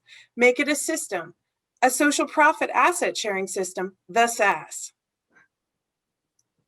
So then we got to the stage of so many ideas, but is this even possible? And who knows how to make a website? Well, enter Chris Shaw, a student from Westwood High with experience in web development and a bright future ahead. Chris was the brains behind the operation. He had the technological knowledge to make our project a reality. Chris quickly became an honorary SASS team member, helping us develop the entire SASS website we are so proud to reveal today. At first, we were dreaming pretty big for our project, but Krish helped us come up with a simple solution, easy to use and much less back-end work for the organization who will ultimately own the SASS. So I want to take you on a tour of the site. When you simply type in fmsass.ca in any browser, you will arrive at our homepage. You will see a brief overview of the platform and can click around to learn more. Here you can see the icons where you click to list or borrow items and start saving money for your organization. If this would be something that you would think would benefit the organization you work with, then you can sign up to start saving.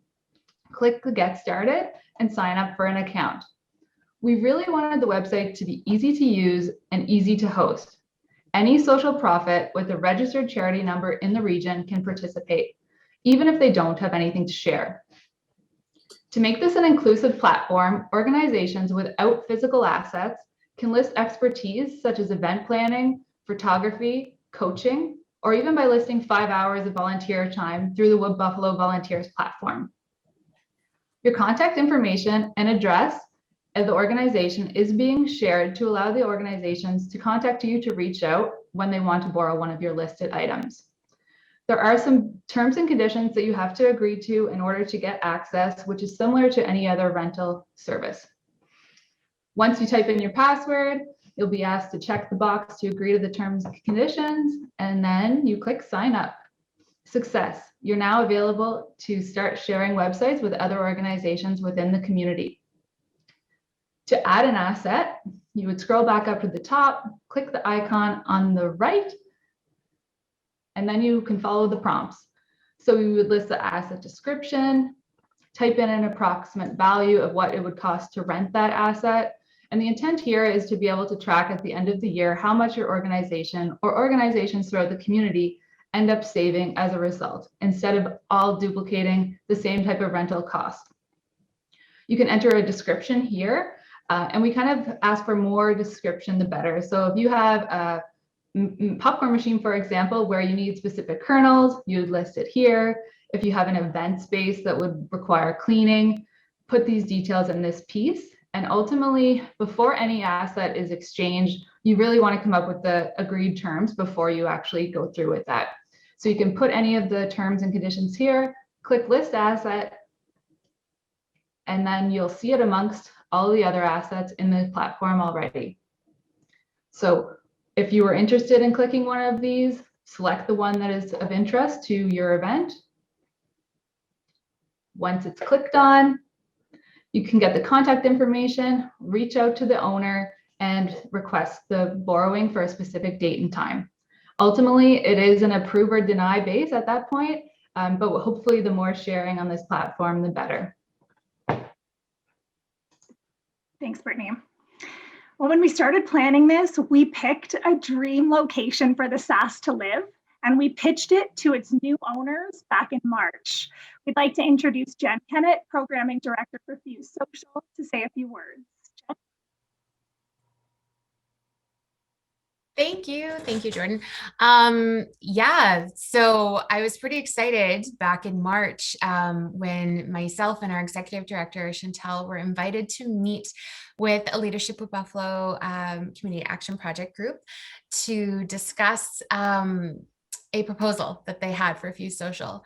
Again, staying out of all this, I had no idea what to expect when we went into the meeting. And at first I was like, don't we have this already? Because it sounds perfect, right? Like it sounds like something, it's absolutely what we need. Learning that it did not exist and how much work was already like put into this, and that it is an incredible model. It is something that is needed. It's something that will build impact. And it's something that can truly show the community of the social profits that we have here. At Fuse Social, we we completely believe in the power of collaboration and having thriving and sustainable social profits, and being able to support one another is paramount to that. So the project itself, it sold itself to us. The passion and the drive behind it, this incredible group, definitely was the cherry on top. And I think the name alone, we probably would have taken it on without all those pieces as well. So we're so looking forward that Fuse Social will house the SASS on top of the SASS that we already have going on, and just really see what power this is going to bring to our sector and the community that we have here. So we're really thankful and grateful that you guys brought this to us, and we hope we continue to do your program proud. Thanks so much, Jen. We are so excited that the SASS has a place to call home with Fuse Social. Fuse Social is the one organization within the RMWB that serves all social profits in the region, and knowing that Fuse Social will hold the reins for the SASS moving forward is a huge victory. Yes, thank you to Fuse for seeing the potential in us and in this project that we poured our hearts and souls into over the last 9 months. And to secure this partnership with you means everything, and it means everything to the sector. I think that organizations who take part are going to have immense success in saving money and increasing the ability to partner and collaborate. And we're just so really proud and very grateful for you. Thank you. The SASS is now officially live.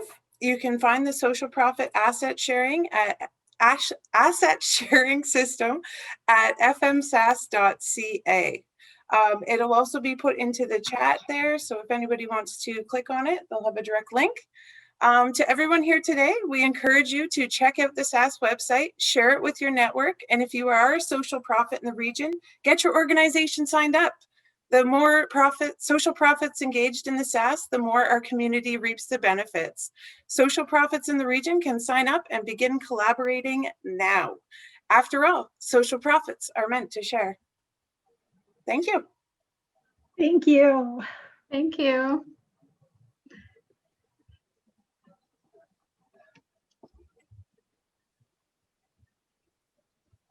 Wonderful work, ladies. Well done. Now we'll take any questions from the audience about the SASS. Hi, Hi, ladies. Awesome job. Had I known you were taking screenshots when we met, I probably would have like done my hair. So I had the same comment. We are so happy to take this on, and it truly does align with what the work that Few Social does. And I just want to congratulate you. You've already answered all my questions along this process, so I don't have any questions for you. And I'll just volunteer now to take Jordan's glass of wine so that it doesn't go to waste.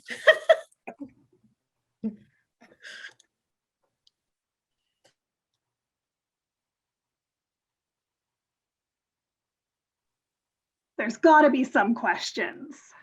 Oh, I see Darren has one in the comments here. Have we thought of leveraging corporate assets in the region?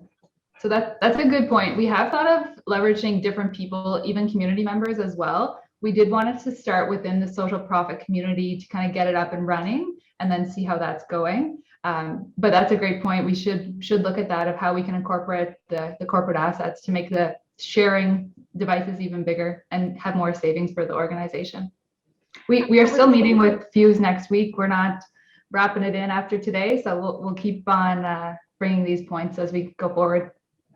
Yeah, and we did have some really grand ideas that we had to rein in when we spoke with Chris. Not to say they're not doable, they absolutely are. But one idea we had as well would to not only have the assets that are available through social profits, but to have other organizations or companies in town who are willing to give a discount to social profits and make sure those are listed in there. So social profits can just show up and say, okay, well, we can't rent this or it's not available here, but I can see which companies will give it to us at a discounted rate. So looking at building a few different layers into this, but this is just our starting point. Taz, do you have a question? Yes, I do. So great job, first of all. I really like this project right from the beginning because I think it's really useful. I'm just wondering, like, do you have some stats on how many social profits are currently registered, and what's the plan on getting the word out there? I think it's very beneficial for everyone to know about this. So there are over 230 social profits, but partnering with Fuse Social, who is the umbrella organization of the social profits, is just such a perfect place for it to live. And in that, we are really excited to be able to leverage their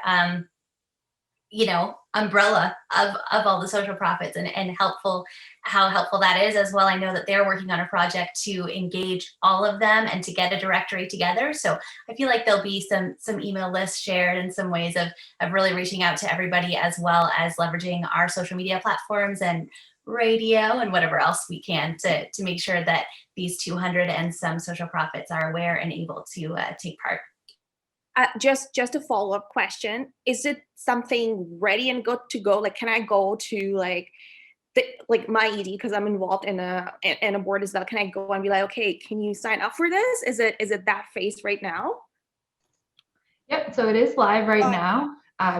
There hasn't been too many organizations signed up yet, just because it is kicking off this week. But go in, sign up, list your assets, whatever you have, and then just kind of hopefully we can create that snowball effect of continuously adding more assets and having more things for people to share.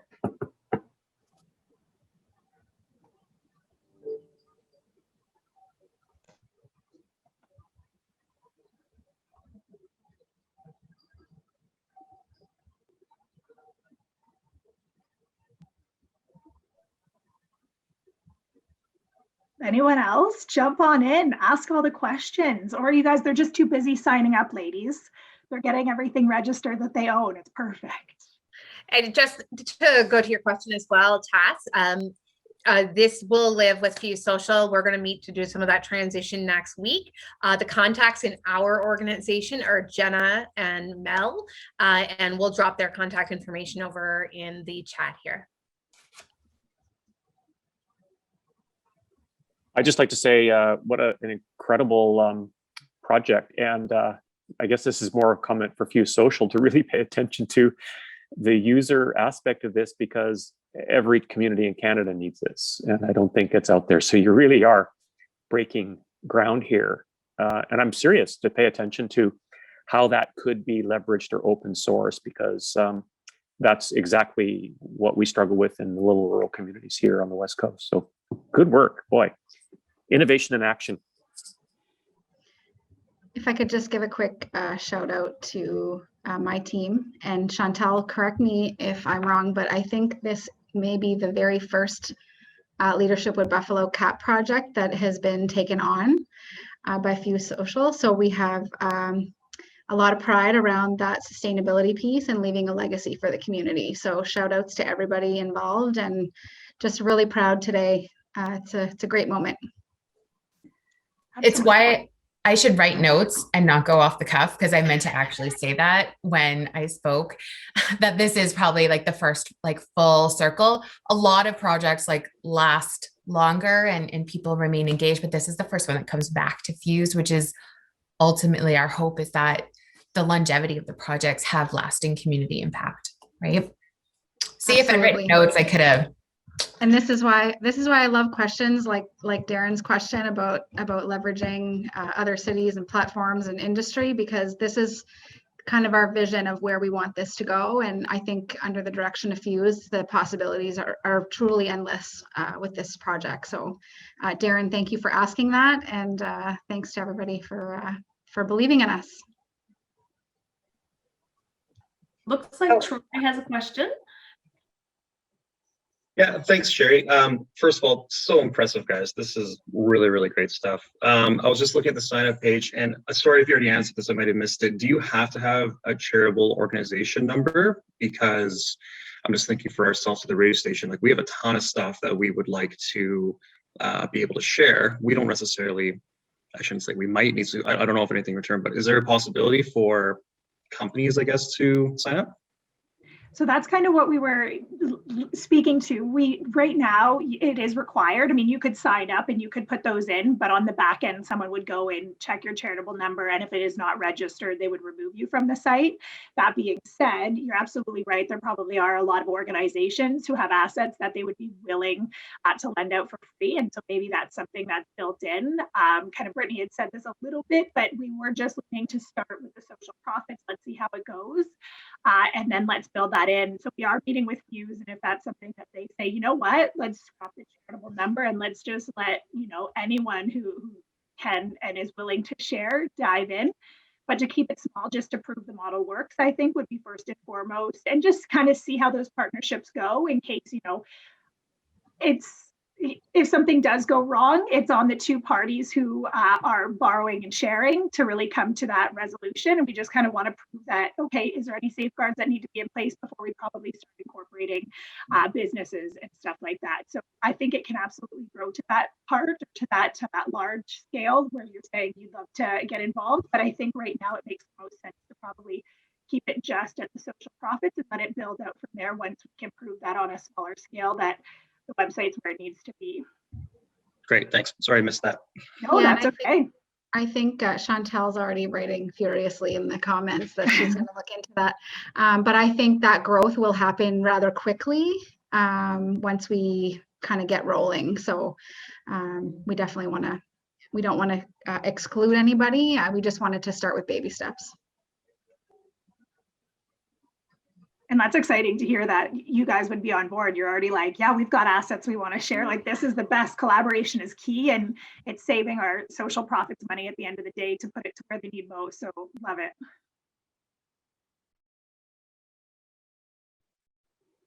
I don't know how to raise my hand. I'm so sorry, but would love to speak. I have been racking my mind for a question so that I could just say how amazing this is, but I can't think of a question because how thoughtfully this has been designed and executed from the beginning to the end. So I really just actually wanted to jump on and just give my kudos to the whole team, and that you are an inspiration. And I'm sitting here just amazed, and I had to share it. So thank you. Thanks, Andrea. Okay, let's give it up for the SASS. Well done, ladies.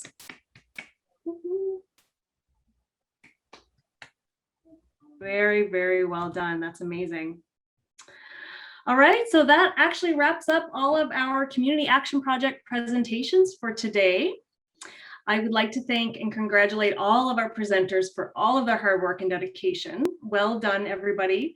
I'm so impressed and proud of all of you for all of the work that you've accomplished this year.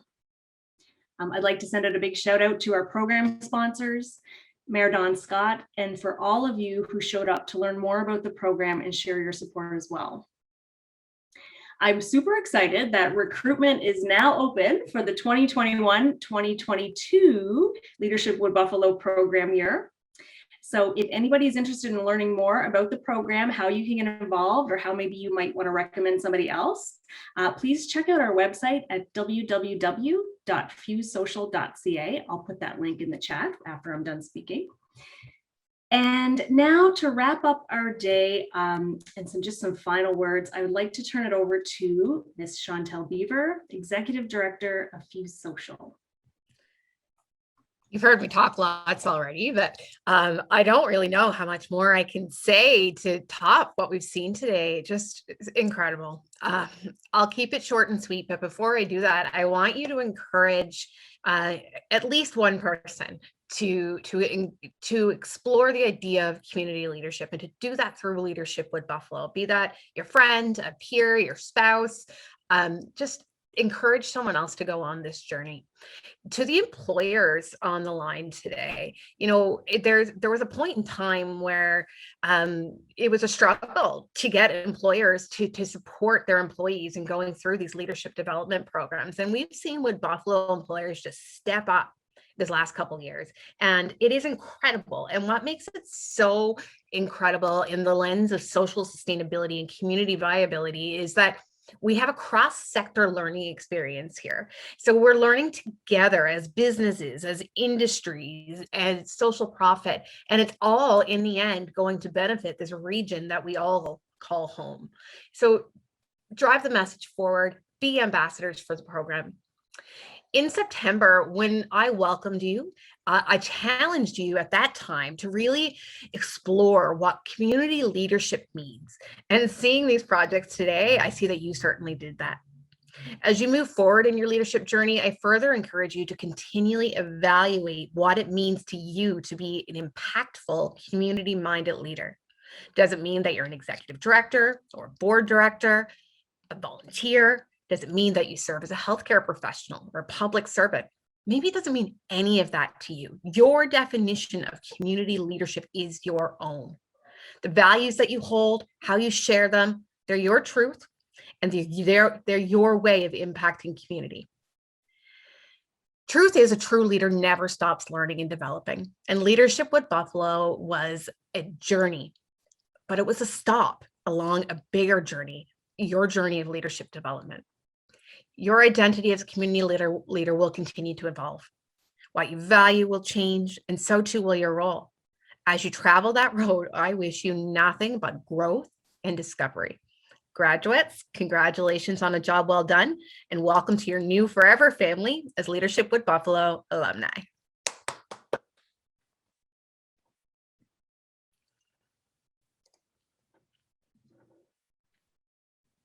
Thank you so much, Chantal. Okay, everybody, so that's it for today. Thank you once again. Congratulations to all the presenters.